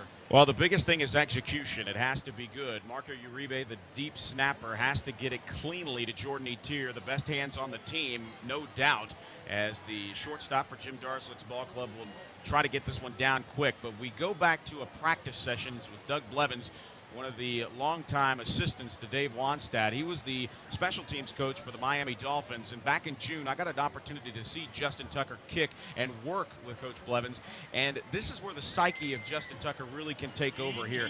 This is a 56-yard field goal try. The ball is going to be spotted at the 38-yard line. You add 17 and there you go. But when you're thinking about this particular kick, what Coach Blevins told Justin Tucker is that every kick is the same. So in Justin's mind, this might as well be a chip shot from the 25-yard line. Well, it's a big chip, but he's got the leg, and it's just a matter of everything happening: the snap, the hold, the line blocking, and the rest is Tucker. So we'll see what he can do. So the ball, it will officially be a 55-yard attempt here with 6 seconds left. The crowd rises to its feet. Good snap, good hold. The kick is up, but it's going to be about 8 yards short. So it's no good as it falls right at the T in the Westlake, written on the north end zone. And that is the half. Westlake, a whole lot of gifts, and 21 points unanswered late in the first quarter and into the second quarter. As Westlake jogs to the locker room, they know that the mistakes have killed them. We go down to the sidelines now to Rob Durkee, who's with, I know, a very frustrated Derek Long. Thanks a lot, Joe. Coach, as you said this morning, they have a very good line and a very good offense. Was there anything y'all are seeing tonight that y'all haven't practiced this week? Well, we haven't practiced fumbling and letting them return it for a touchdown. Humid night, a lot of moisture in the air. We're going to have to hold on the ball better. But, you've got two good football teams that are getting after it here, and it may be a question of who has the most gas here in the second half. And so what are the keys going to be to the second half? Well, we're going to try not to run that play where we fumble and let them return for a touchdown for starters. We just got to get focused, and we're moving the ball. We've been stopping them. They've made some plays here and there. It's just two good teams, and we've got to come out ready to play and not have any turnovers and mistakes. Yep, that's just what we need to do. And thanks a lot, and I'll see you in the second half. All right, Rob, thank you. Back to you, Joe. Thank you very much. Rob Durkee down on the sidelines with head coach Derek Long. He said basically, hey, look, don't fumble the football on your own side of the field, and things will be all right. Well, with that comes the Falcon Point Lodge halftime show. Your halftime score, Lake Travis 21, Westlake 14. The halftime show continues after this 2-minute timeout. This is Westlake football. My idea, phone, cable, and internet all together and save me some money. Switch to Time Warner Cable. Yeah, here's an idea. Unlimited calls all the time. Download music in seconds, not hours. Forget about DSL. I want free local channels and sports in HD. I won't get that with satellite. We think like you think, so we make it easy to get everything you need on our advanced fiber network. Call Time Warner Cable today and order all the best for one low monthly price. Don't delay. Call today. Time Warner Cable, the power of you.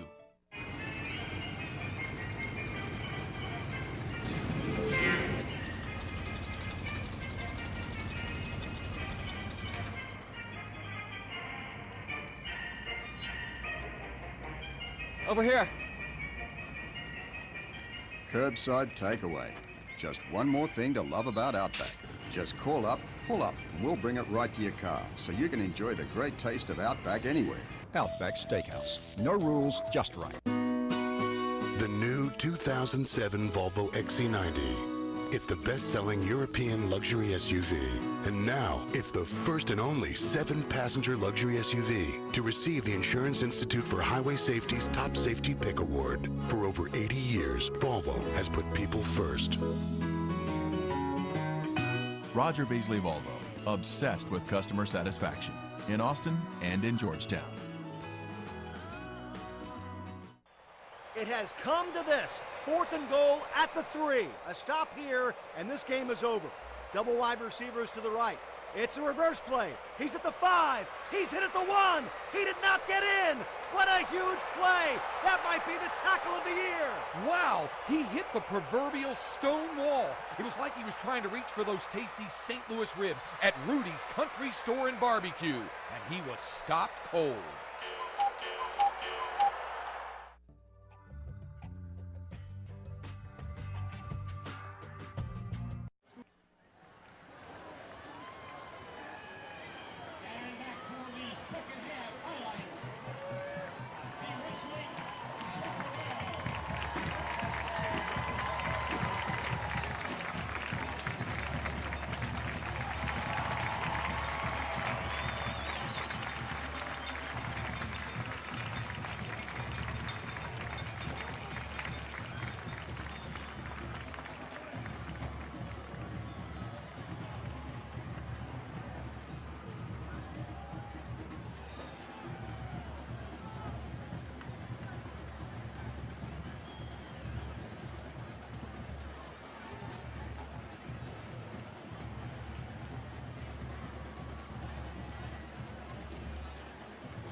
Travis with it in the second to begin it.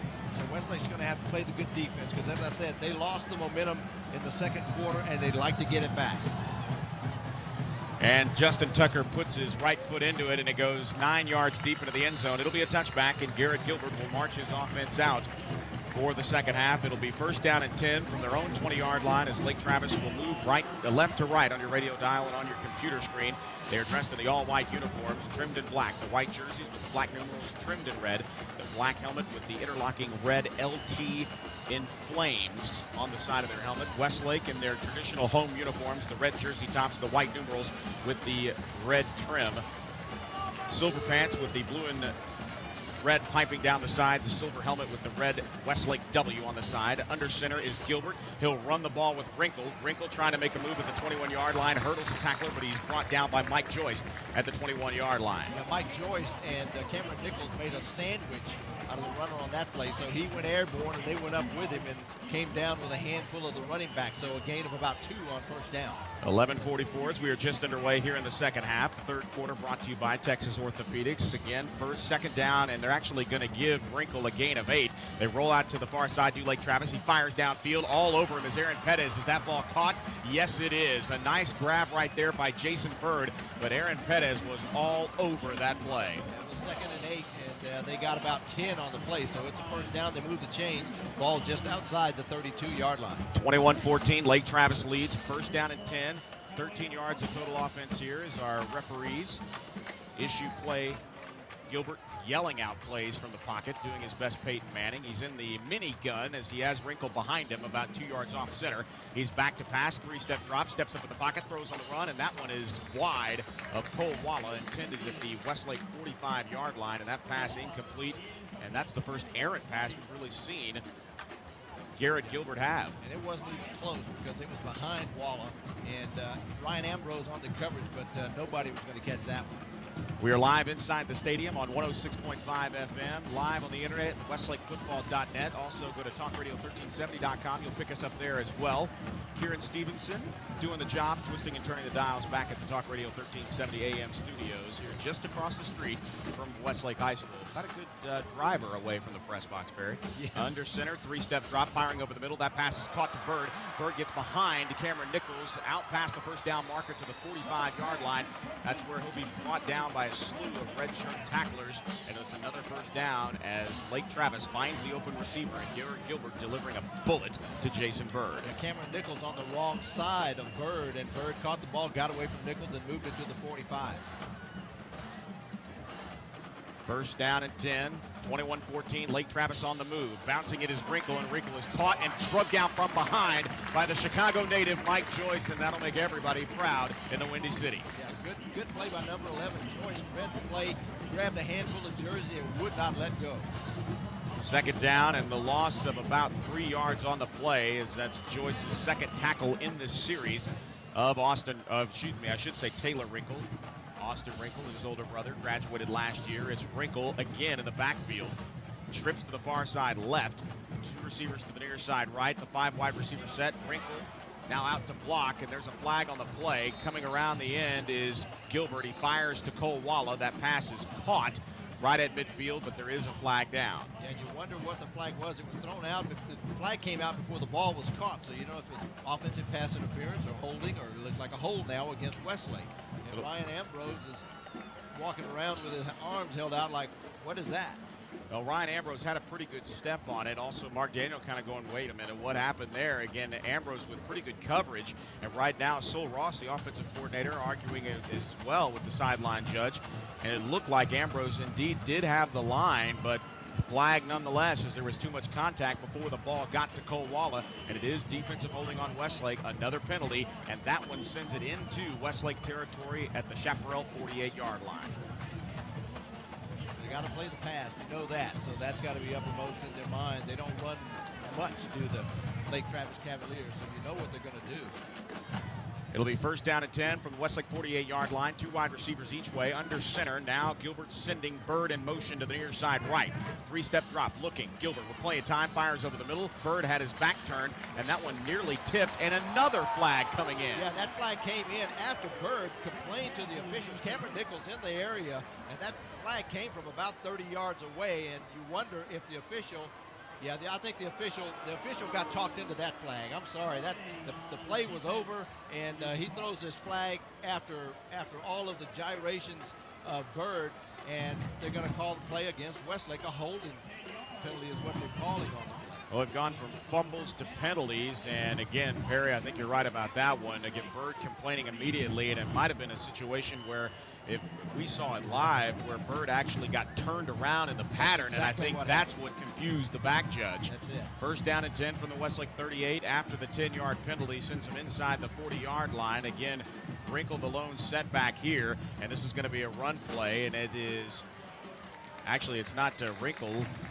In on the play is Colton Volpe. Volpe again able to move the ball out past the right hash mark down to about the 36-yard line, and I stopped right there. And coming into the game now is Stephen Dawkins, and coming out is Mike Joyce. Mike Joyce gets a pat on the helmet there by the defensive coordinator, as he has been key in this drive, but penalties have killed the Chaps as they open play defensively here in the second half. 21-14, second down and 8 as they officially give Volpe a 2-yard gain.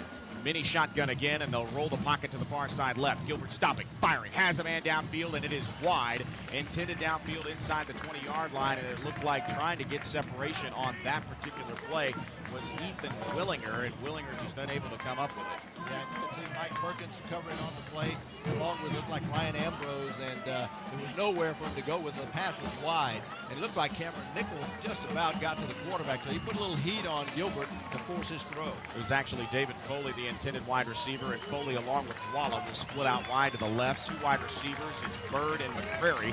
McCrary with the 1 touchdown grab. He has 4 on the year, 3 last week, 1 tonight. Bird goes in motion from the slot right to the far side left. They roll the pocket again to the left, looking, stopping at the right hash, chasing now as he reverses his field to the right hash mark, and a wide open receiver to the 10-5, Jason Bird into the end zone, touchdown Lake Travis, and that right there is the ability of Garrett Gilbert to reverse his field, come away from the rush. We have flags on the field, but no matter, it's a touchdown for Lake Travis. Let's see what the call is. Looks like an ineligible downfield. So that's a huge break right there. Ineligible downfield. The eligible receiver downfield. We await the call from the referee, Arnold Gladson. He'll come back, but that's a huge break for Westlake as we go down to the field to Dan Neal. Dan? That's a huge break for Westlake right there to come out at the second half and allow Lake Travis to score a touchdown would be a tough hole to climb out of. They got a second chance here. Let's see what they do with it. They do indeed, and it is an illegal procedure penalty. Again, a legal man downfield, and that's going to back the ball up to just outside the 40-yard line at the 41. Just an absolute tremendous break for the Chaparrals. Well, when you got a quarterback scrambling, offensive linemen don't know what he's going to do. At some point, they think he might take off with it, and Gilbert decided to throw it. By that time, somebody crossed the line of scrimmage. 9:18 remaining here in the third quarter, 21-14. This is the opening possession for Lake Travis here in the second half. Two wide receivers each way. Out of the minigun with Wrinkle behind him is Gilbert. Gilbert again rolling left, stopping at midfield, now reversing his field to the near side, fires off his back foot. He has a man, but it's into double coverage, and that time they're going to get incidental contact as that ball could have been caught.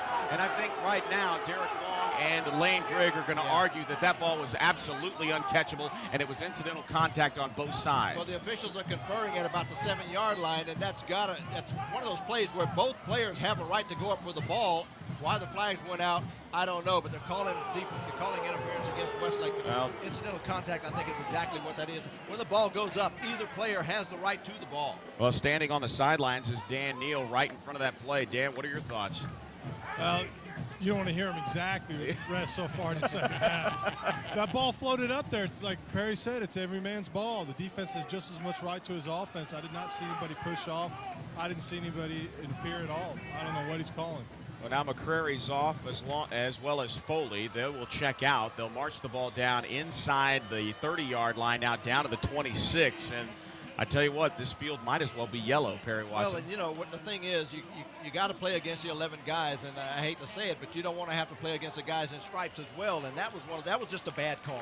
First down and 10 from the Westlake 26-yard line. That's 45 yards in penalties already for Westlake in this third quarter, and we're only about 5 minutes into the third quarter.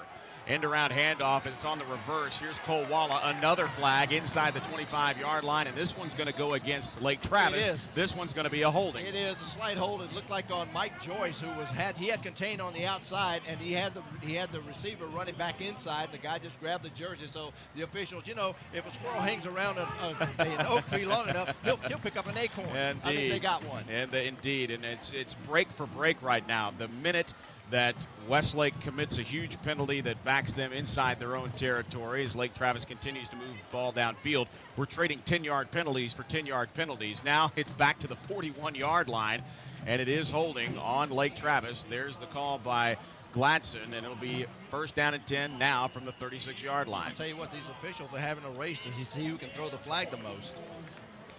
It'll be first down and now 20 as the ball rests on the 36-yard line. Inside 9 minutes to play third quarter. Westlake trailing Lake Travis 21-14. The Chaparrals, long rest. They have not taken the field on offense as Lake Travis has held the ball the entire third quarter. Pass out downfield inside the 25-yard line. It was well out of the reach of Jason Bird, and it looked like Garrett Gilbert just tried to fire that one out of bounds. Yeah, and Louis Swope on the coverage, and no flags on that play. First time we've been able to say that in a few plays. Let's say that's an incomplete pass, and we can actually play second down? That's what it looks like. Cool. It was one of those passes that nobody was going to catch. Louis Swope was in the back pocket of the receiver, so I think Gilbert may have just air-milled that one out of bounds because he couldn't get it to him. 8:37 remaining here in the third quarter. Gilbert breaking the huddle, empty backfield as they line up in the 5 wide receiver set. It'll be Foley along with Bird and McCrary on the far side. 2 wide receivers here to the near side. Now yelling a la Peyton Manning is Gilbert. Gilbert back to pass.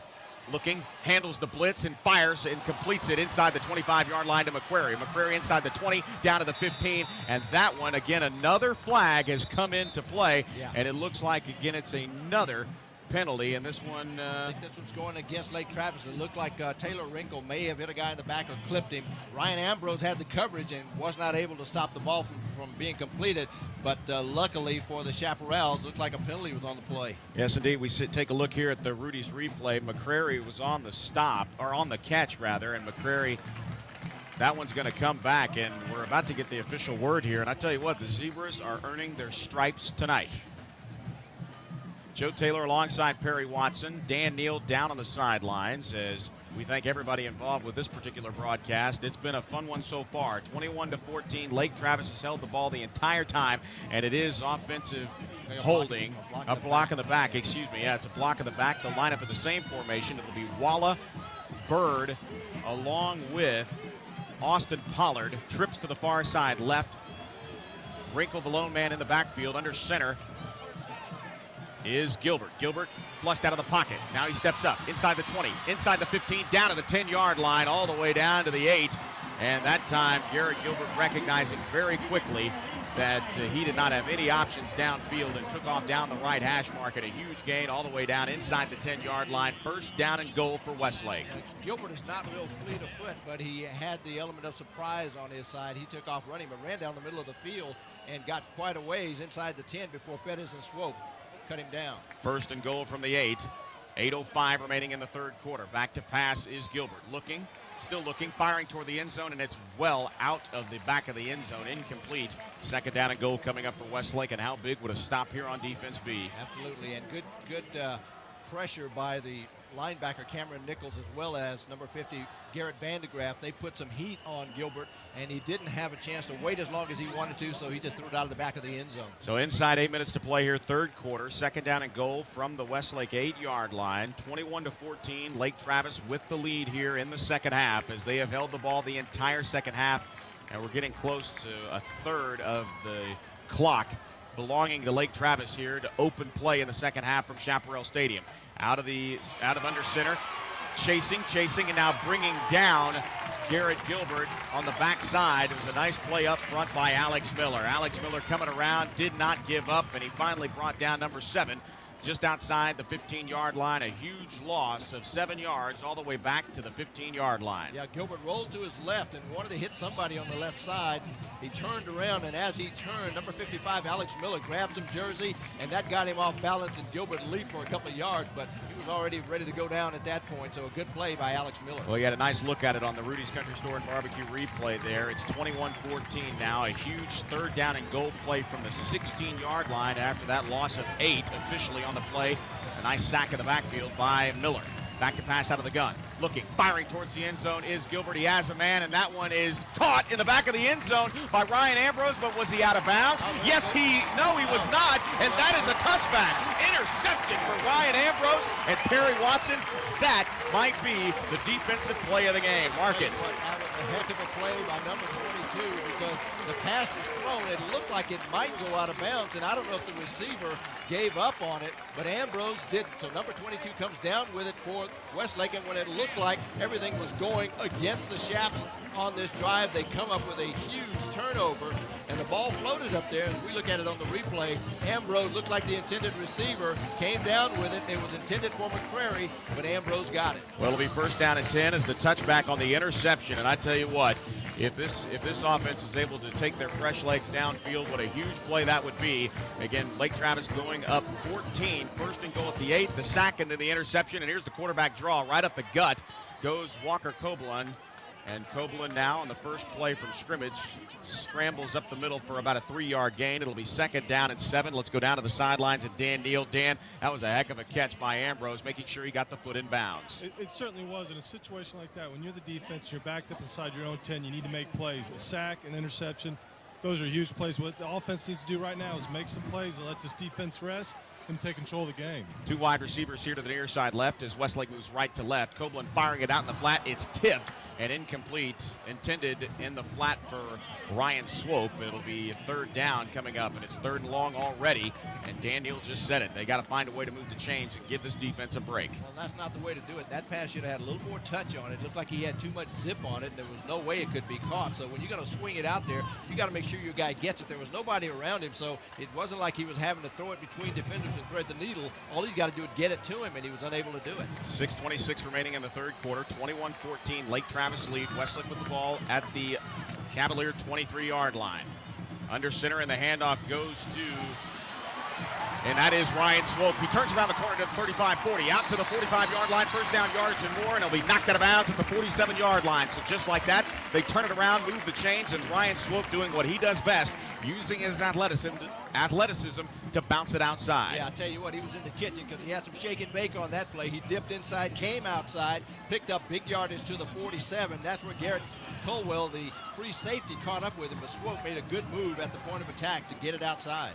A 24-yard pickup right there out to the 47-yard line. Shotgun set for Westlake. 2 wide receivers to the far side right. Inside handoff, and Swope fell down at the 45-yard line. A loss of 2 on the play, and it looked like the turf monster got him. Yeah, I think so. It didn't look like there was nobody near him, and Cobalon made the exchange, and Swope just went down. So the ball lost about 2 yards. The ball's at the 45 now of Westlake. 6 minutes and counting left in the third quarter. 21-14 the score. Second down, and the ball now marked at the 45-yard line. It'll be second down and 12 as Mike Walker will check into the ball game. And we have yet to see a deep threat for Westlake, but now a man that can catch the football with well over 123 yards receiving is Jordan Etier, and he lines up on the far right side. But now we take a timeout, and it is the first timeout used by Westlake. With 5:42 remaining in the third quarter, it's Lake Travis 21, Westlake 14. Back in 60 seconds. This is Westlake football.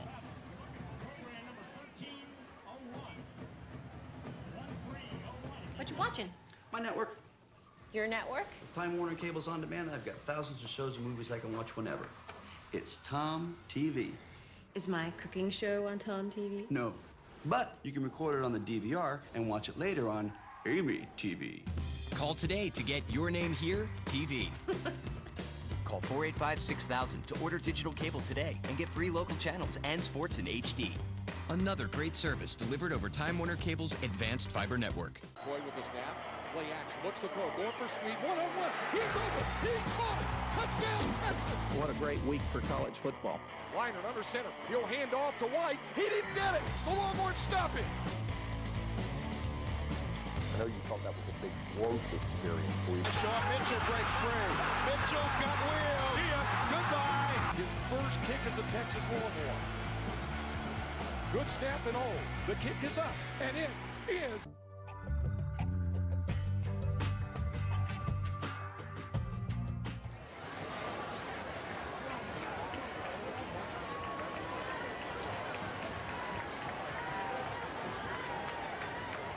The line of scrimmage is the Chaparral 45.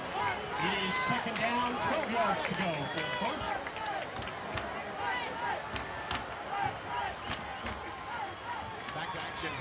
Back to action here as we come out of the break. We need to come out of the break right now. And now going down the sideline, and we apologize about that. Again, it's just a 60-second timeout, but Ryan Swope picking up huge yardage on the pass out into the flat, and he moves into Lake Travis territory, does Ryan Swope, and that time Perry Watson. Walker Cobalon with a little touch to the swing pass in the flat. Well, he got it to him, and Swope did a good job of evading the tackler. It looked like Robinson, who glanced off of Swope when he caught the ball, and then he made a move to get past one of the linebackers coming up, got down the sideline to pick up good yardage. Again, first down and 10. Now the ball at the 43-yard line in Lake Travis territory. Shotgun set for Cobalon. 2 wide receivers here to the near side left. The inside handoff goes to the horse, and it's Ryan Swope. Swope is now driven backwards. The whistle's blue. He was down at the 41-yard line after a pickup of 2. The ball squirted out, and when it squirts out Perry Watson, it's never a fun sight, but at least forward progression had stopped. Yeah, I think Derek Long started breathing again because, you know, he probably stopped when the ball came out.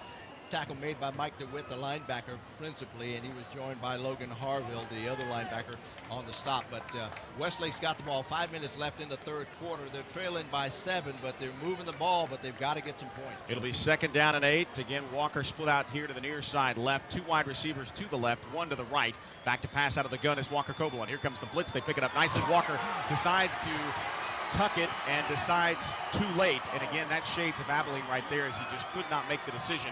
He hands the ball to the referee after losing quite a bit of yardage all the way back to the 48-yard line. Actually, they're going to tell it a 49-yard line, and we do have a downed Chaparral player here at the 43-yard line. Not too sure who that is, but Brad Dawkins, the head trainer here at Westlake, on the field right now, tending to one of the Chaparrals who is down. Well, Joe, going back to the play, Cobalon had time, and as we said last week, he didn't get rid of the ball when he should have. That's one of those plays where when you're moving the ball, you've got to get rid of it. And that, if that means throwing it away, throw it away. Again, that's what we talked about last week. Again, when the blitz came, that time Brad Dornack and company did the job picking up the blitz. It was an excellent job. They gave Cobalon the time, as now we have an official timeout. We will keep it here. As Cobalon had time, they gave him that extra second to second and a half to avoid the rush and make some sort of a decision, and it just did not happen. And Cobalon was unfortunately unable to either A, make that move towards the outside and work his way to the near sideline, But every player now down on a knee. Brad Dawkins tending to the player, and unfortunately Brad is standing right in front of the player, and we cannot tell you who it is at this point. And it is, here is a big-time scare as it's Ryan Swope, but Swope is up and walking under his own power. Doesn't seem to be favoring any body parts. So, yeah, he may have just gotten his bell rung trying to pull, and he drops his helmet as he reaches the apron, sits down immediately, and Dawkins will tend to Swope. So the Chaparrals will have to do it without their biggest weapon in the backfield, but nevertheless, they have people to come in. In fact, the running back coach, Zach Brockman, telling me about a month ago that he was a very happy man. He has the good kind of problems, lots of backs in the backfield that can pick up the slack for a hurt Ryan Swope. Well, I noticed Justin Tucker just checked into the backfield. And now checking out is Jeff Ballou. It'll be Mike Walker and Justin Tucker splitting out wide to the right. Tucker in the slot, part of a trio to the far side right. One receiver to the near side left. They run the reverse, and this time across the middle of the field is Jordan Etier. Etier avoids a tackle to the 40, to the 35, inside the 35-yard line, down to the 34. He is close to a first down, and that was a heck of a play. It looked like a play that was designed to go right, came back the other way like the counter tray, and you could see Etier getting outside and very close to first down yardage. Taking it clean. Nice block in the backfield here for the Chaparrals, as you can see it on the Rudy's replay, and it looked like Ben Gross getting an opportunity to lay somebody out. Etier avoiding the tackle from the backside inside the 40-yard line. He's very close to the first down. The ball marched basically right inside the 35-yard line at the 34, and Perry, it looks like they need the 33.5, and on fourth down, pretty good call here. They're going to go for it. Well, I think you have to, and you've got Alex Wighorst, the center, the guards of Jay Messer and Patrick Juppy. I think you got to use your line here, pick up the yardage to get the first down. Lake Travis will stack it. They give it to the back, and he's got first down yardage or more. There's Jordan Etier inside the 25-yard line, down to the 24. And if you didn't think that Jordan Etier could catch the ball, a reminder to the Churchill playoff game in round one, the bi-district round of last year's run to state. Jordan Etier had over 100 yards rushing to sub for Max Minor, and in that game it was both Jordan Etier and Braun Hager with over 100 yards rushing, and he shows you he can do it from the backfield there. First down at 10. 21-14 the score, 2:53 remaining in the third quarter. The handoff goes to Etier, and Etier hits the hole and hits the hole quick on the left hash mark and advances the ball about a yard downfield to the 21. He ran into some traffic there in the middle of the line, and it was the tackle, Nick Whitehair, the 6'1", 195 junior. He's the one who made the stop, but Etier showed a lot on that previous play, and even on a play where he gets hit near the line of scrimmage, he picks up a couple of yards. 2.5 minutes, clock running here, and Etier definitely showing his ability out of the backfield. Now he's the slot receiver on the right side, and they'll run the counter play again, but this time they fake it to Copeland. Copeland's going to keep it. He's dancing inside the 18, down to the 17.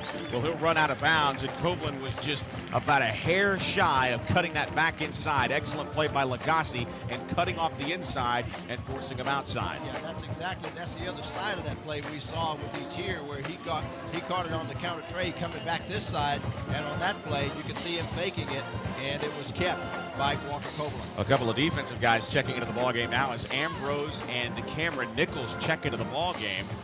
They'll stack the line, do Lake Travis, and they're going to run it this time to Etier. Etier bouncing it out to the 15, to the 10, takes on a tackler, and he dives for the end zone, but he comes up short. He actually dives out of bounds at the 4. Sean Robinson actually forced him out of bounds, but I tell you what a wonderful change of pace, Perry Watson, as Jordan Etier is really showing his ability out of the backfield. Well, he's got speed, but what I like about him is he's not hitting fourth gear right away. He's looking where he's going. He accelerates when he needs to, and he's making good cuts. Taze Jesse in the ballgame now as a receiver. He'll split out wide to the right.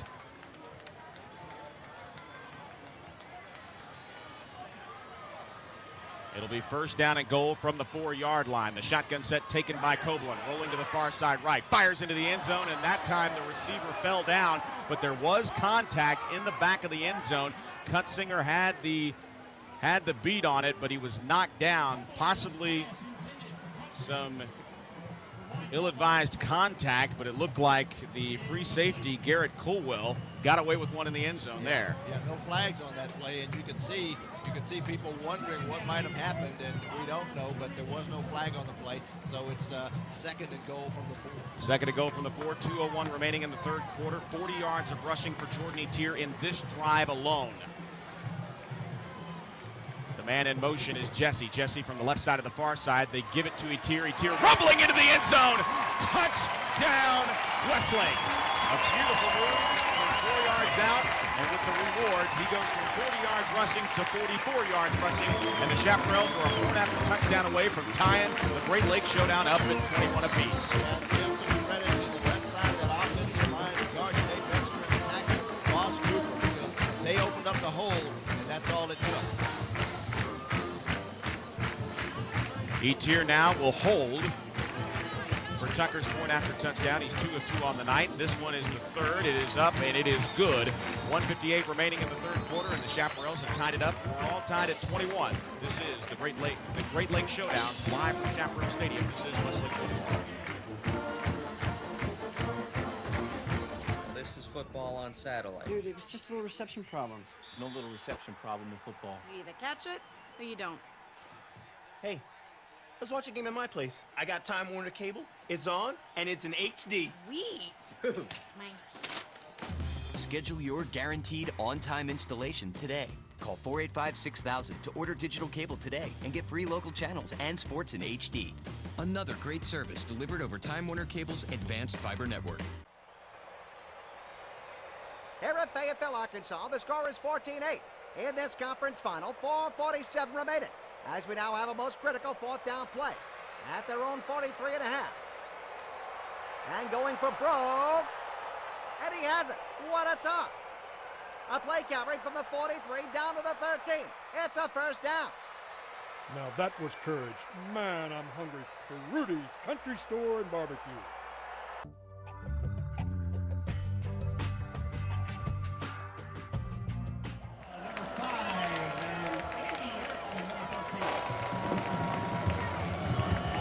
Culminating with the 4-yard run by Etier. Took 5:05 off the clock, 1:58 left, and that comes after the interception by Ryan Ambrose. So basically about a 14-point swing, Joe, where it looked like Lake Travis was going in. Westlake did to them what they did to Westlake early in the first half. A line drive kickoff by Justin Tucker will actually be good, and it is good. That shows you the powerful right leg, and it looked like on that particular play that Taze Jesse actually took a big-time hit. We go down to the sidelines, and Kyle Brady popped Taze Jesse, but Dan Neal, that was an impressive drive, and more impressive was number 7. He certainly was. He did a great job of filling in for the hurt Ryan Swope. Yeah, thank you. But the thing about that drive that stood out to me is I didn't see any flags on the field. They had one third down conversion, or one long third down that led to that 4th down conversion, so they did a great job. More importantly, 14 plays. The defense has had a blow. First down and 10 for Lake Travis as they move left to right with less than 2 minutes to play here in the third quarter. Game tied at 21. A pump fake by Garrett Gilbert. He's going down the sideline. He has a man. The separation is there, but making up the ground was Louis Swope. And the intended receiver downfield was Jason Bird, and Bird had a step, but Louis was right there with him, and he forced him out of bounds, and the pass was uncatchable out of bounds, but a good play recovering by Louis Swope. Yeah, you can see Garrett rolling to his left, and he had Bird running the out and up, and he had a step on Louis Swope, but he went out of bounds, and so did the ball. It'll be second down and 10 from the 20-yard line. In fact, it looks like we have a penalty on the field, and we do. Wow. It's a 10-yard penalty for Lake Travis, and I think I've missed our referee indicating, but it's an obvious, I bet it was offensive holding. That's the only thing it possibly could have been for that 10-yard penalty in that spot. Never saw the flag, no matter. They back him up 10 yards. It'll be second down and 20 from the 10-yard line. 2 wide receivers each way. They spread the offense out again. Bird now going in motion from the slot right to the far side left. It's that mini gun and another flag, and this one's going to be procedure on Lake Travis. And again, now Lake Travis having issue with the bugaboo with the penalties. And you can see the receiver on the near side, number 4, Cade McCrary, got a hiccup just before the ball was snapped, and the official was right there to throw the laundry. David Durham checking into the ball game, and I talked to his dad yesterday. This is a kid that is born and bred in SEC country, loves Ole Miss, grew up in the Carolinas, and this kid can play football. He's also a star on the wrestling team as a sophomore, and with Lake Travis's offense, he is getting an opportunity as a down lineman, and he has been a very wonderful addition to the D-line when he's had his opportunities at that left tackle spot. David Durham, not the biggest guy, but definitely a strong asset coming in and spelling some of the defensive players as he has had the opportunity here tonight, and he has made good. The young sophomore, David Durham, in the game at left tackle. Garrett Gilbert from the shadow of his own end zone fires downfield, has a man, and it's Foley. He's wide open at the 25, out to the 30, and finally bringing him down at the 28-yard line on the far side of the field.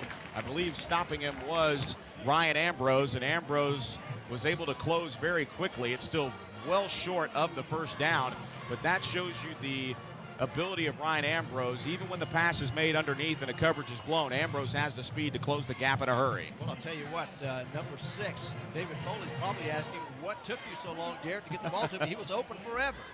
Open right across the middle, and that's dangerous. I mean, a guy David Foley's size, we're talking about a kid that's about 160 pounds, and he was running wide open in the middle of the defense. Second down and a long 3 as the handoff will go to Wrinkle. Actually, check that. It is on the carry for Lake Travis, Volpe. Volpe across the 35 out to the 40, and he'll be finally brought down after a huge first down gain out to the 44-yard line. So a little change of pace there. Third down and a long 3.5. And Lake Travis opts for the ground game with Colton Volpe. And Volpe in last week's game, Perry, really had an opportunity to show what he could do out of the backfield as Volpe carried the ball last week for almost 10 yards, but it was one of those plays, both of those carries coming on third down, and he converted them both against Texas City, and he does it here tonight against Westlake. Picked up big yardage on that play. First down and 10. Rolling the pocket is Gilbert. Gilbert from his 43, now stepping up into the pocket. He'll tuck it and run. Hit hard at the 50-yard line, and he falls forward to the 49 in Westlake territory. Very close to a first down, but he's still about 2.5 yards shy. And on the stop is Ryan Ambrose again. Yeah, Ryan Ambrose made sure he did get the first down, but he picked up good yardage. He rolled to his left, obviously wanted to pass it, didn't find anybody, tucked it, picked up 8 yards. Closing in on the end of the third quarter as we're inside 8 seconds, and this might do it. Lake Travis is going to spin their offense around, and that will do it. The end of the third quarter, and we await the fourth quarter. We are all tied at 21. It's anybody's ball game, live from Austin, Texas, in the hills of Westlake. The Great Lakes Showdown is tied at 21. We'll be right back for the fourth quarter. This is Westlake football.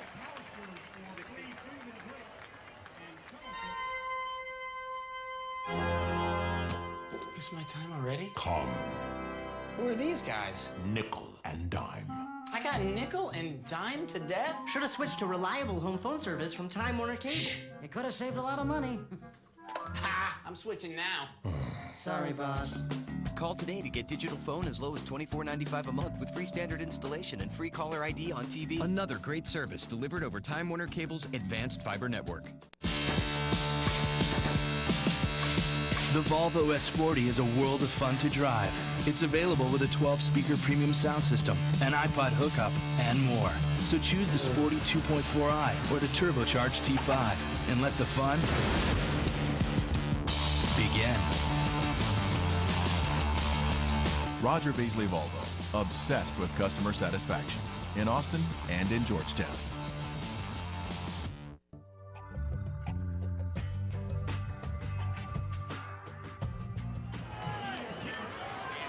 Sidelines along with Rob Durkee. It's all tied at 21 as Lake Travis continues their second possession of the first half. Again, we've only had 2 possessions the entire third quarter. This is the second one here for Lake Travis as it spills into the fourth quarter action. It'll be second down and 2 from the 43-yard line. Still looking is Gilbert. He's chased. He fires to the near sideline, and he fires wisely out of bounds. The closest receiver was Cole Walla, and that pass is incomplete. And we got a flag down on the far side, but I want to comment on what happened in the backfield because Garrett Vandegraff, number 50, put the heat on Garrett Gilbert and put him on the turf just as he was letting that pass go. Well, and Garrett Gilbert, after he is done with this football game, he is a resilient youngster, but Garrett Gilbert has met his match tonight. He has been pressured as promised. Lane Grigg and the defensive staff coming with the pressure. The first time we've really seen a true pass rush designed for a specific team. And I know that Dan Neal can attest to this. Dan, it seems like every play now that there is coverage downfield, Garrett Gilbert has somebody in his face. Well, it seems to me every time they leave him in the pocket. When they roll him out, it gives him a little bit more time. But when he drops back, he does not have a lot of time. Westlake has done an excellent job of getting his face. I go back to the sack right there in the drive of the first half. That was a huge play. Now, because of the penalty, it looks like it's going to go against Lake Travis, and it might have been an incidental face mask on the other end. That's just a 5-yarder, so it's going to back him up from 2nd down and 3 to 2nd down and 8. The ball marked at the 46-yard line. Now we're back inside Lake Travis territory. 5-step drop from Gilbert. Plants, looks, fires, and it's complete. Is cutting right in front of the defensive player there on the other side of the field. An excellent catch right there by Jason Bird as he came right around the Chaparral defender to catch the ball at the Westlake 45-yard line, which moved the chains. First down, Lake Travis. And he had 2 receivers in the same area, but he hit the one that he could get the ball to, and it looked like Clayton Orr was on the coverage, but the pass was there. First down at 10, all tied at 21 as the fourth quarter is just underway. Ball marked at the 45-yard line in Westlake territory. Lake Travis moving from right to left on your radio dial and on your computer screen. 3 wide receivers here to the near side left. Out of the gun, Gilbert looking, firing downfield, has a man, but it's well overthrown. The closest intended receiver in that particular set was Austin Pollard, and that pass is incomplete. Yeah, and you can see Gilbert wanting to hit him, or at least in that area. He had a little bit of time on that play, and Cameron Nichols shot a gap, and he limped off the field, but it looked like he was trying to blitz, couldn't quite get through, and that's what gave Gilbert a little extra time. Incomplete pass nonetheless. It'll be 2nd down and 10 from the Chaparral 45-yard line. As again, Dan said it, Westlake's defense, they've been on the field a long time. 2 very long drives here for Lake Travis. This one extends from the 3rd quarter. They got the ball in about 1:58 to go in the 3rd, and they carried it here to inside 11 minutes to go in the ball game. And they faked the reverse, and now Bird's looking for the halfback pass. Bird still looking, and now a flag on the other end right at the line of scrimmage, coming in to make the play from the backside. And it looked like they had faked the reverse, and it looked like Jason Bird was actually going to hold up and make a pass before he decided to do it, but it's going to be a penalty against Lake Travis. It's either blocking the back or a clip, but you're right, Joe, he looked like he was going to pull up to throw it and decided to pull it down. And looked like one of the linemen hit somebody in the back. Mark Daniel made the stop, but the flag had already come out, so this is going against Lake Travis. And the ball again is going to move from the Westlake 45-yard line as we're still waiting. The officials congregating at the Westlake 46, and now it is an illegal block in the back, and it is on Lake Travis. So penalties have stiffened the Lake Travis offensive attack.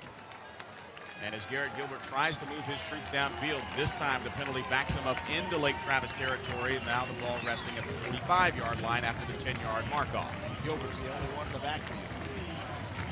It'll be a shotgun set, only about 3 yards off the center, so a mini shotgun, if you will.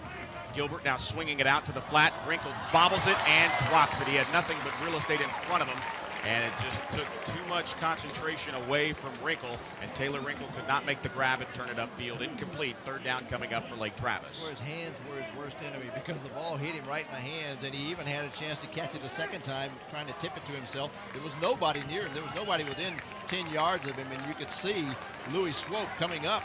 But if he could catch that ball on the initial contact, he could have run with it a while. So now it'll be 3rd down and 20.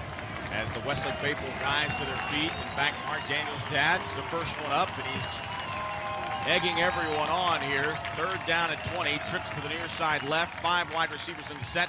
Gilbert setting, firing downfield, has a man. There's some separation, but that one is picked off by Perkins. A huge interception by Michael Perkins. Garrett threw it right to him.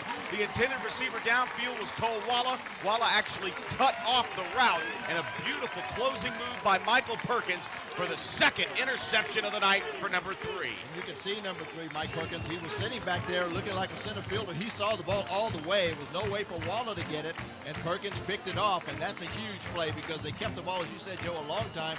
Now the defense gets a rest. The offense can come back and maybe reassume some of the momentum they had when they left the field. 2 possessions for Lake Travis here in the second half. 2 interceptions, one by Ambrose, now by Perkins, and here's Etier. Etier bouncing inside the guards in the tackle. tackles, and number 7 has really found a role here in the Great Lakes Showdown as he advances the ball out to the 40-yard line in Westlake territory. Jordan Etier is a slasher, and that's what he did on that play, running off the right guard, and he picked up about 7 yards on the play, so it'll be a 2nd and short.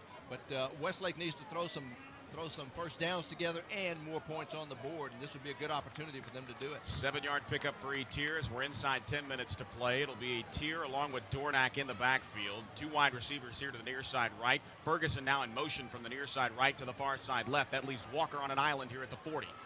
And it'll be a quarterback keeper and firing out of bounds. And finally, as he was able to get outside the tackles, the guards and the tackles, but he was outside of the pocket when he finally made the decision, was Walker Kobalon, and now they're going to flag him for intentional grounding. Well, there's a flag down, and I don't know what the officials are. It looked like I saw a guy go down near on the Lake Travis side. He went down over by the yard marker.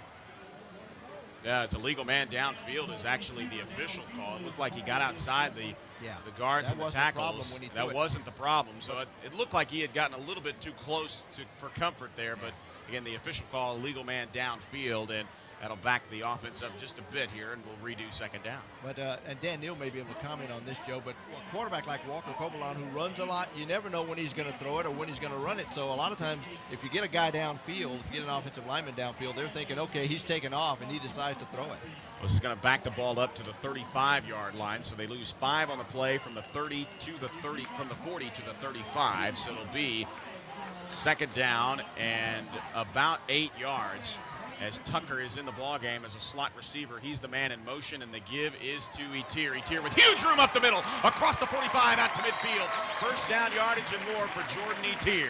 Well, good play by Etier. That play went up the gut, and he did a little bobbing and weaving, but he was able to avoid some of the initial tacklers and get downfield, and it got into the secondary. And when you get a guy in the secondary making a tackle deep, that's good for the offense, bad for the defense. In that case, it was a strong safety, Brandon Lazures, the sophomore, making the stop. But Etier looked good on that play, and he still looks like he's got fresh legs, Joe. Indeed. Walker out, and checking into the ball game now is Tyler Walsh. He'll split out wide to the left. Tucker here to the near side right. Backs off set in the eye. Under center is Walker Kobalon. This time the toss goes to Etier. Etier cutting it upfield, hurdling attacker, and falling forward inside the 45-yard line down to the 44. And everybody wanting a late hit, including one of the offensive linemen downfield, and that is Ross Cooper. Ross Cooper wants the late hit on Jordan Etier. They don't get it, but they do get a sizable gain inside Lake Travis territory down to the 44-yard line as Westlake again knocking on the door.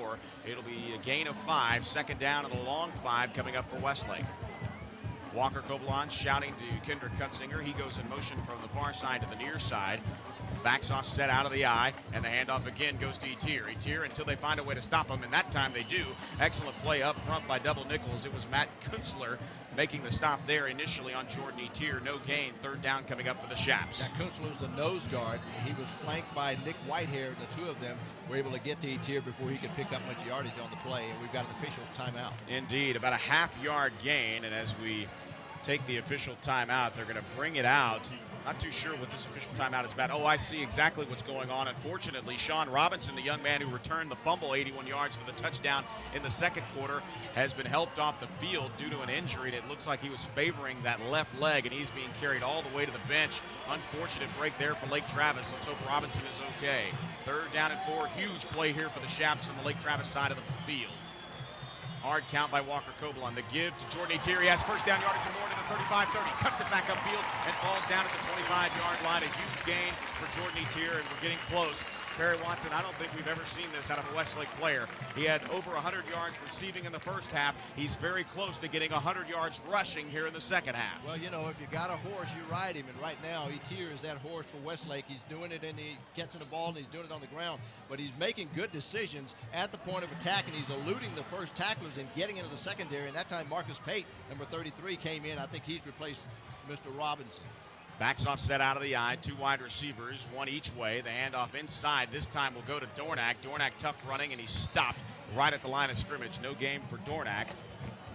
It looked like the linebacker, Mike DeWitt, came up to make the stop along with Derek Harding, and he was running behind Patrick Jupy, the right guard, but Jupy kind of got forced back into the backfield, and that kind of busted the play. And hearing from our statistician there, Brian Ferguson, telling us that unofficially Jordan Etier has 86 yards rushing in the second half. So another big run of 14 yards for Jordan Etier, and he will do something that very few offensive players have the opportunity to do, a dual threat as a running back and a receiver.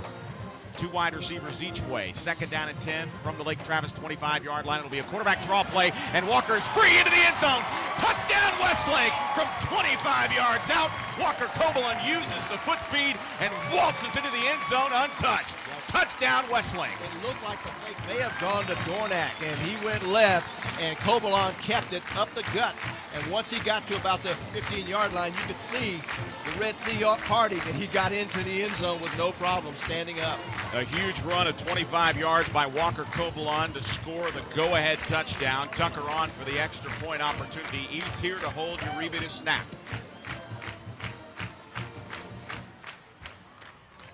Snap is down, the kick is up, and the kick is good. And just like that, Westlake reclaims the lead after being down a touchdown at halftime. With 6:48 to go in the ballgame, Westlake leads Lake Travis 28-21.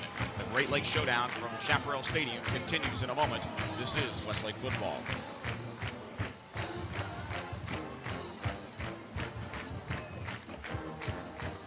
As the internet keeps making the world smaller, one bird can make your online experience even bigger. Roadrunner High-Speed Online's blazing fast advanced fiber network means speeds that are light years faster than dial-up. It means constantly updated security and free extras like Photo Show Deluxe and commercial-free Roadrunner radio. See just how big your internet can be at roadrunner.com today. Call 888-TWC-8585 today for details and a special offer. Another great service delivered over Time Warner Cable's advanced fiber network.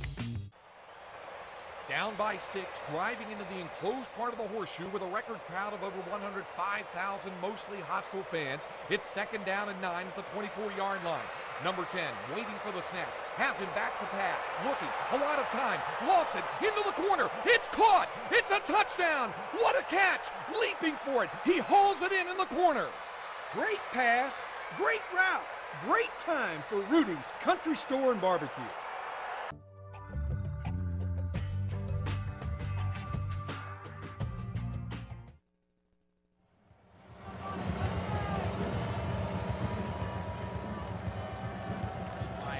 Perkins interception, capped by a 25-yard touchdown run by Walker Copeland, his first touchdown run of the season. Tucker gets his right leg into this one, and they're actually going to allow Lake Travis to return it. And that ball is advanced out past the 21-yard line. It is at this point that I would love to take a station identification, but since we already did it, let's go down to the sidelines and Dan Neal. Dan, talk about that drive. It was a great job. First, I want to say that Ryan Swope's shoulder pads are off, so it looks like he's done. We haven't noticed it because of the way Jordan Etier has been running the football. And Perry, you said it. He's a slasher. He gets the ball. He is north and south. Does a great job of putting his shoulder pads down and moving the change, and that was a big part of that drive. I even saw him holding the snap for the extra point.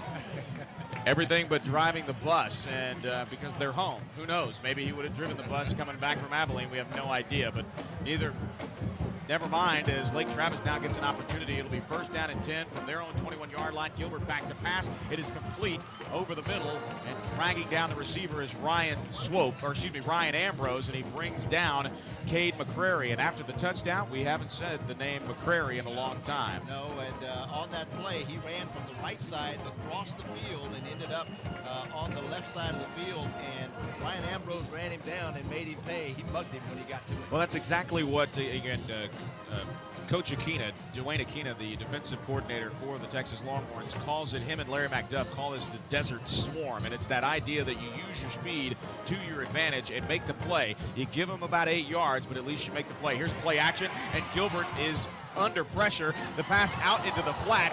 Joyce was there with the tip. It was originally intended for David Foley. The ball was tipped up in the air by Joyce. Swope had a play, but just could not come down with the football.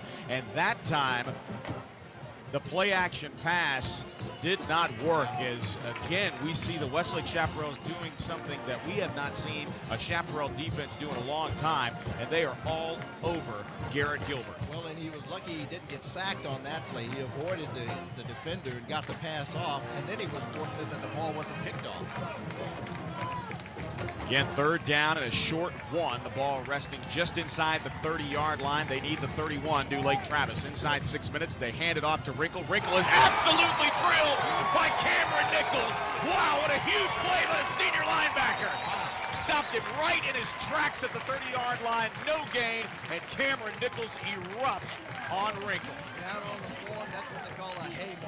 Number 46, all in the chest of Wrinkle, slaps him down at the line of scrimmage, so it's fourth down now and 1, and a decision for Jeff Dykes and the Cavalier team. What you going to do? Well, it is decision time. Unfortunately, you're on the wrong end of the field, but when your offense can string together 350 yards a week ago, you'd think you could make 1 yard. And right now, a timeout is being called, and it will be a timeout for Lake Travis. We'll take it here after this 60-second timeout. We will come back to Chaparral Stadium. It's Westlake 28, Lake Travis 21. Back in a moment. This is Westlake football. So this is football on satellite. Dude, it was just a little reception problem. There's no little reception problem in football. You either catch it or you don't. Hey, let's watch a game at my place. I got Time Warner Cable. It's on, and it's in HD. Sweet. Mine. Schedule your guaranteed on-time installation today. Call 485-6000 to order digital cable today and get free local channels and sports in HD. Another great service delivered over Time Warner Cable's advanced fiber network. Here at Fayetteville, Arkansas, the score is 14-8.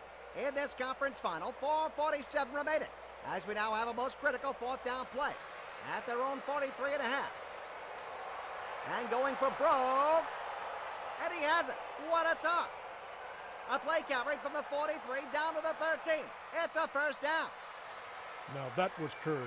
Man, I'm hungry for Rudy's Country Store and Barbecue.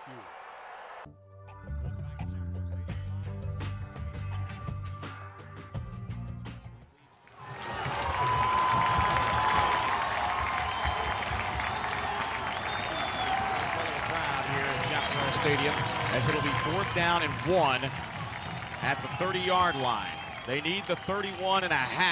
Shotgun set, and they're going to pass. Gilbert looking, chased, and that pass is caught for a first down by Jason Bird. And a nice job right there by Gilbert hanging back. Again, Mark Daniel was in his face, and Mark Daniel doing the right thing there by holding off from chasing down Gilbert, because if he made one move, Gilbert could have been off to the races, as nobody was on the far side of the field. So Daniel holding his ground, but unfortunately for Westlake, Garrett Gilbert coming up with a clutch fourth down and 1 play. First down, Lake Travis at the 38-yard line. It'll be first down and 10 inside 5 minutes to play. A 7-point lead for Westlake, 28-21, as Lake Travis tries to climb back into it. A huge block. Gilbert with plenty of time, and that pass is in and out of the hands at the 48-yard line. Nice coverage there by Ryan Ambrose. Yeah, Ryan Ambrose did a good job of sticking with the receiver. The pass was a little bit high for Walla, but he was unable to come up with it. And, you know, Gilbert's thrown a few passes to guys that have gone off hand, so you know, the Westlake defenders, if anybody's behind the play, you got a shot in some instances at a pick. Second down and 10 from the Lake Travis 38-yard line, and the point we'll make here, Perry, is remember last year in the rain out at Cavalier Stadium, again, Gilbert had the same problem. He throws a very pro-style ball, and sometimes his receivers aren't necessarily on the same level as his fastball. You got to have good touch. Sometimes he has it, sometimes he doesn't. Trips to the far side right. He's going to tuck and run. Huge room between the hashes, out past the 50, still on his feet, and he finally falls forward and knocked down at the 45-yard line, but he cruises into Westlake territory, and it looked like Clayton Orr was there just to trip him up enough. Actually, but Michael Perkins. Michael Perkins there. Clayton Orr actually getting up off the bottom. Clayton Orr going for the knees, and that's when Gilbert actually elevated himself. And give credit to Perkins for coming up with the stop, as Gilbert is knocked down at the 45-yard line, but in Westlake territory, he picks up the first down. Joe Taylor alongside Perry Watson, Dan Neal, and Rob Durkee down on the sidelines on Talk Radio 1370 AM. Trips to the far side right, one receiver to the near side left. Back to pass, out of the gun is Gilbert. He's going deep, has a man, it's Bird. But right there to make the play is a wonderful job, and I think it was Aaron Pettis. Wow, what a play by Pettis, the senior, closing quickly to help out Michael Perkins. And this is just an absolute domination in the defensive backfield in this half against Garrett Gilbert. Well, it was a good defensive play, but it was a play that Gilbert, if he puts a little more air under this ball, a little more arm strength, he might have something, but the ball just kind of floated on him, and that gave the defenders a chance to come back on it, and you could see it was Aaron Pettis who knocked it away from Bird, but that pass just floated a little bit toward the end there. 2nd down and 10, the ball resting at the Westlake 45-yard line. Inside 4 minutes to play, 28-21. Lake Travis down by 7. Fires over the middle, does Gilbert. It's complete to Bird. Inside the 40, down to the 36-yard line. Nice pick of 9 yards on the play. And Bird with that excellent curl route right across the middle. And Gilbert firing him with the football for a gain of 9. And Clayton Orr, the principal tackler, and he's coming off the field now. Or with a little bit of a uniform problem there, he'll get off the field. He's having some words right now with Derek Long. Long explaining the play to him. Yeah, Long's having more words than Orr. Exactly. But no doubt, he's a smart player. In fact, Derek Long and the outside linebackers coach and assistant defensive coordinator Bob Abbott has really been high on Clayton Orr, as he has been one of the guys that they've really turned to here in this defensive backfield. He's basically playing a Bill Bates position. 3rd down and 1, and it's a quarterback keeper for Gilbert, and he falls across the 35-yard line to the 34.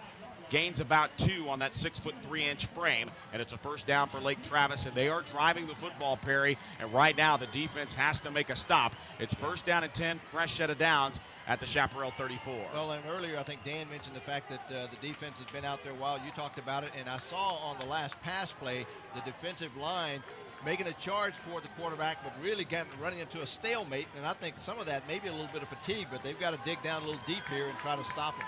Or back on the field at outside linebacker after that one-play break. 2 wide receivers each way. Out of the mini gun is Gilbert with Volpe behind him. Gilbert firing towards the end zone, and now he is well out of bounds as Aaron Pettis was arm in arm with McCrary, and McCrary just could not cut it back to the inside, and it's well overthrown.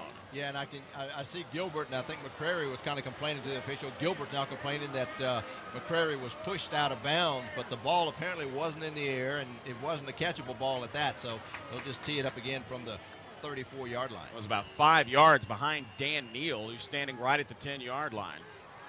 2:48 remaining in the ball game. Westlake now trying to stop Lake Travis. It's 2nd down and 10 from the Westlake 34-yard line.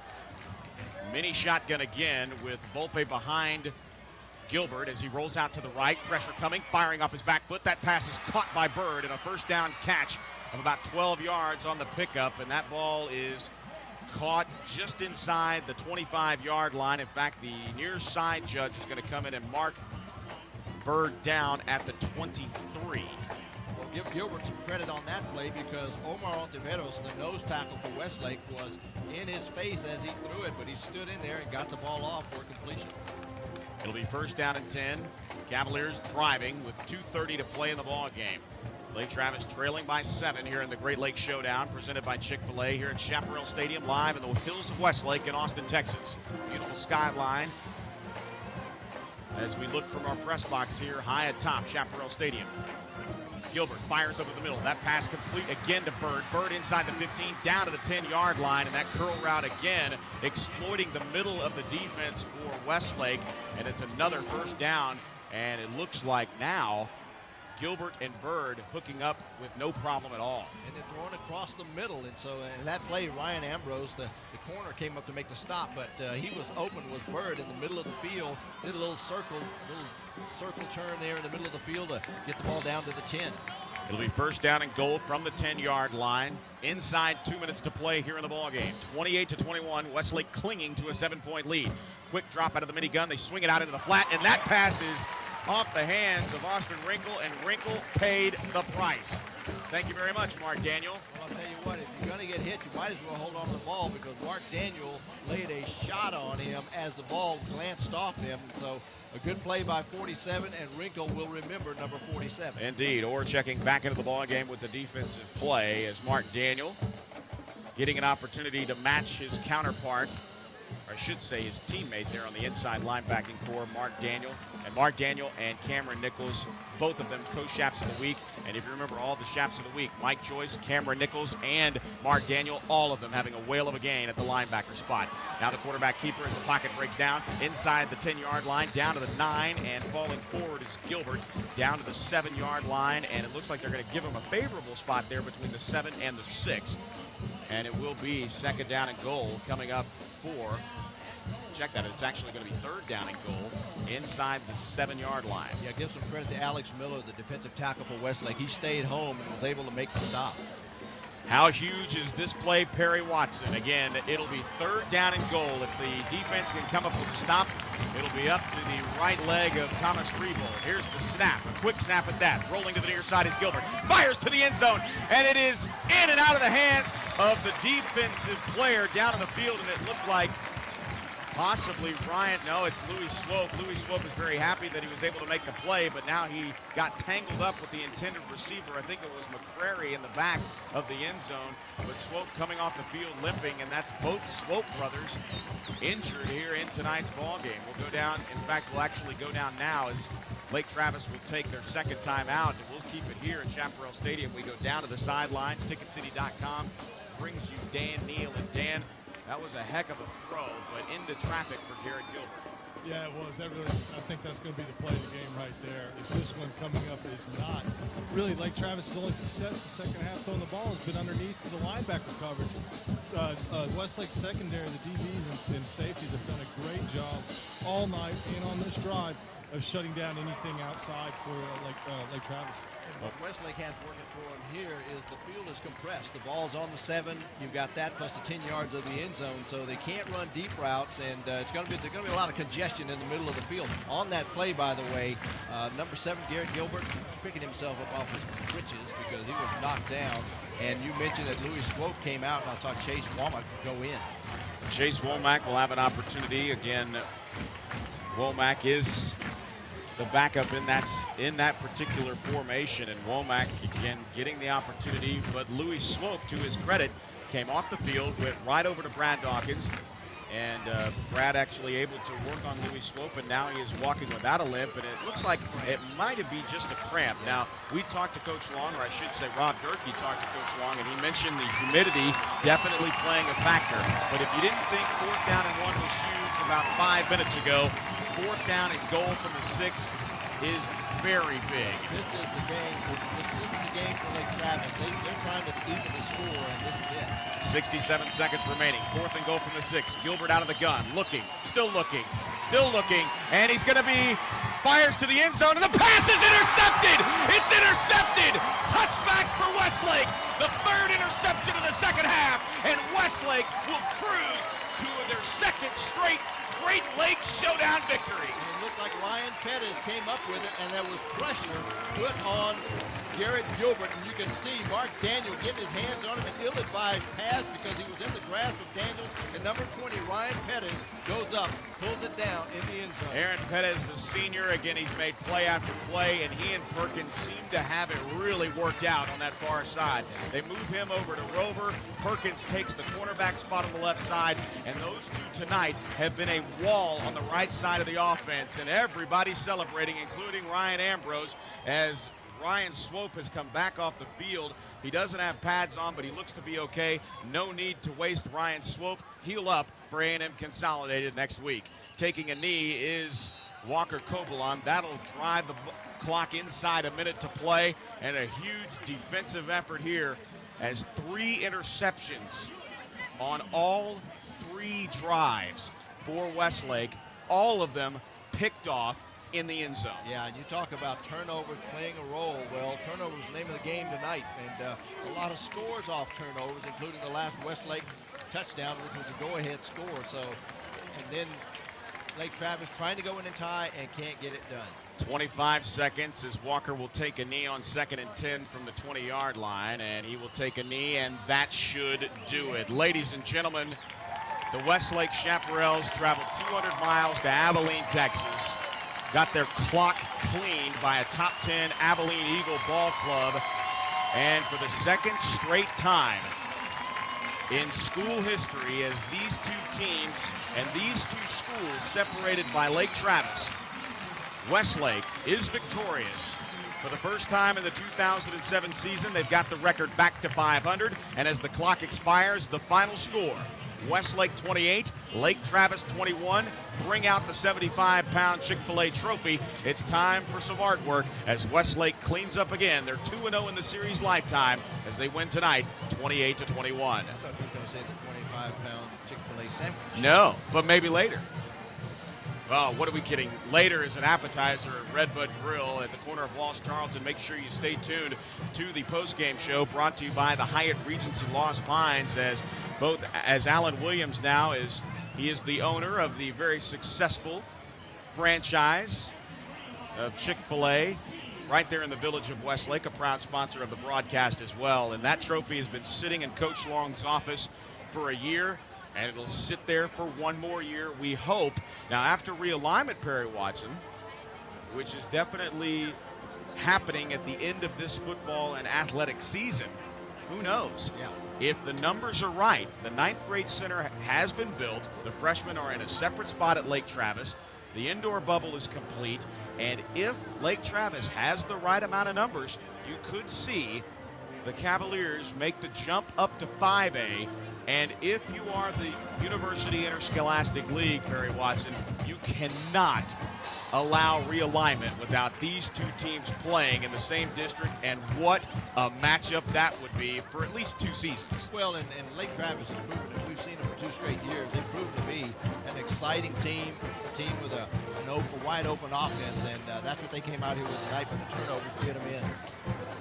28-21, the final score. We thank all of you working hard on the broadcast as our own Rob Durkee awaits a very happy, relieved Coach Long to get off that loss at Abilene. I tell you what, a comeback victory here as Westlake's defense shuts out Lake Travis in the second half. Well, and what you want to do is you want some confidence going into the A&M Consolidated game, and that's what a win will do for you. And it'll take some of the sting away from that loss in Abilene last week. Now these guys know they can win. This is a new group of guys when you look at all of them, and they're guys who played together, but they've got a new group of guys. You got a new quarterback, Walker Kobelan, who watched Nick Foles play for a couple of years. So this team now can start focusing on the positive, but they had something to prove coming off that loss, 21-point loss to Abilene. Well, and you heard it in All Heart, brought to you by the Texas Cardiovascular and Texas Orthopedic, the little radio podcast that we did with Matt Nader and Justin Tucker. They are pretty good friends, and you heard it. Sometimes you need a loss to figure out who you are, and right now the Westlake Chaparrals haven't completely figured it out, but I think they're one step closer to figuring out what kind of team they actually can be. Well, and when you lose a game, you can't be overconfident. And so they came up with a loss. As I said earlier, losing early in the season is not a bad thing. And that's one of those non-district games, so it won't factor into the district race. But it's a game that let them know that maybe they weren't as good as they thought they were. And they came back, bounced back, put this game under the W, and so hopefully they can use this momentum next week against Consolidated and do it again. Well, and you got to remember last year, Westlake did not get an opportunity to face Consolidated because we have to think about it, folks. Literally a year ago next Friday, when A&M Consolidated travels down from the Lions Den coming out of College Station and Caldwell County, it's going to be a very interesting, Brazos County, it's going to be very interesting because tragedy on both sides of the football that night, as a former captain of the A&M Consolidated Tigers passed away tragically in a car accident on the way to the football game to support his old teammates. And you have to remember also the Matt Nader situation that happened during the game. So it'll be an interesting matchup. What's more interesting is Rob Durkee, and he's on the field with our own Coach Derek Long. Rob, take it away. Thanks a lot, Joe. Coach, a very great second half of this football game. What are your thoughts on this second half? Well, we managed to get rid of that play where we fumbled it and let them return for a touchdown, so that was good. And you got to be happy about this Westlake defense. Well, all the kids played hard, and it was a hot, humid night. I mean, Lake Travis has an offense where they're running you all around. Their defense did well. And I think, like I said at the end of the first half, this was just a game where who still had some gas left in their tank, who wanted it, and our young men I'm extremely proud of, because it was tough last week. You drive 4 hours and get beat. It's not a lot of fun, and they could have hung their heads and moped around, but they worked their tails off this past week, offensively, defensively, and I think they're really going to enjoy this win. Thanks a lot, Coach Long, and I'll see you next week. Are we fixing to get run over? I hope not. Can you lead me off? Yes, thank you very much. Escort the victorious coach, Rob Durkee. Thanks so much for your hard work. Good job tonight. Thank you, Joe. All right, that's Rob Durkee. He will join us next week as A&M Consolidated will bring their tough brand of football down to Austin, Texas, as back-to-back home games, again, separating the non-district season and the district season in the middle there. But after a victorious night of football here for Westlake, again, the final score from Chaparral Stadium, it's Westlake 28, the Lake Travis Cavaliers 21. Westlake, again, 2-0 in the Great Lakes Showdown as this matchup moves to Austin just across the lake.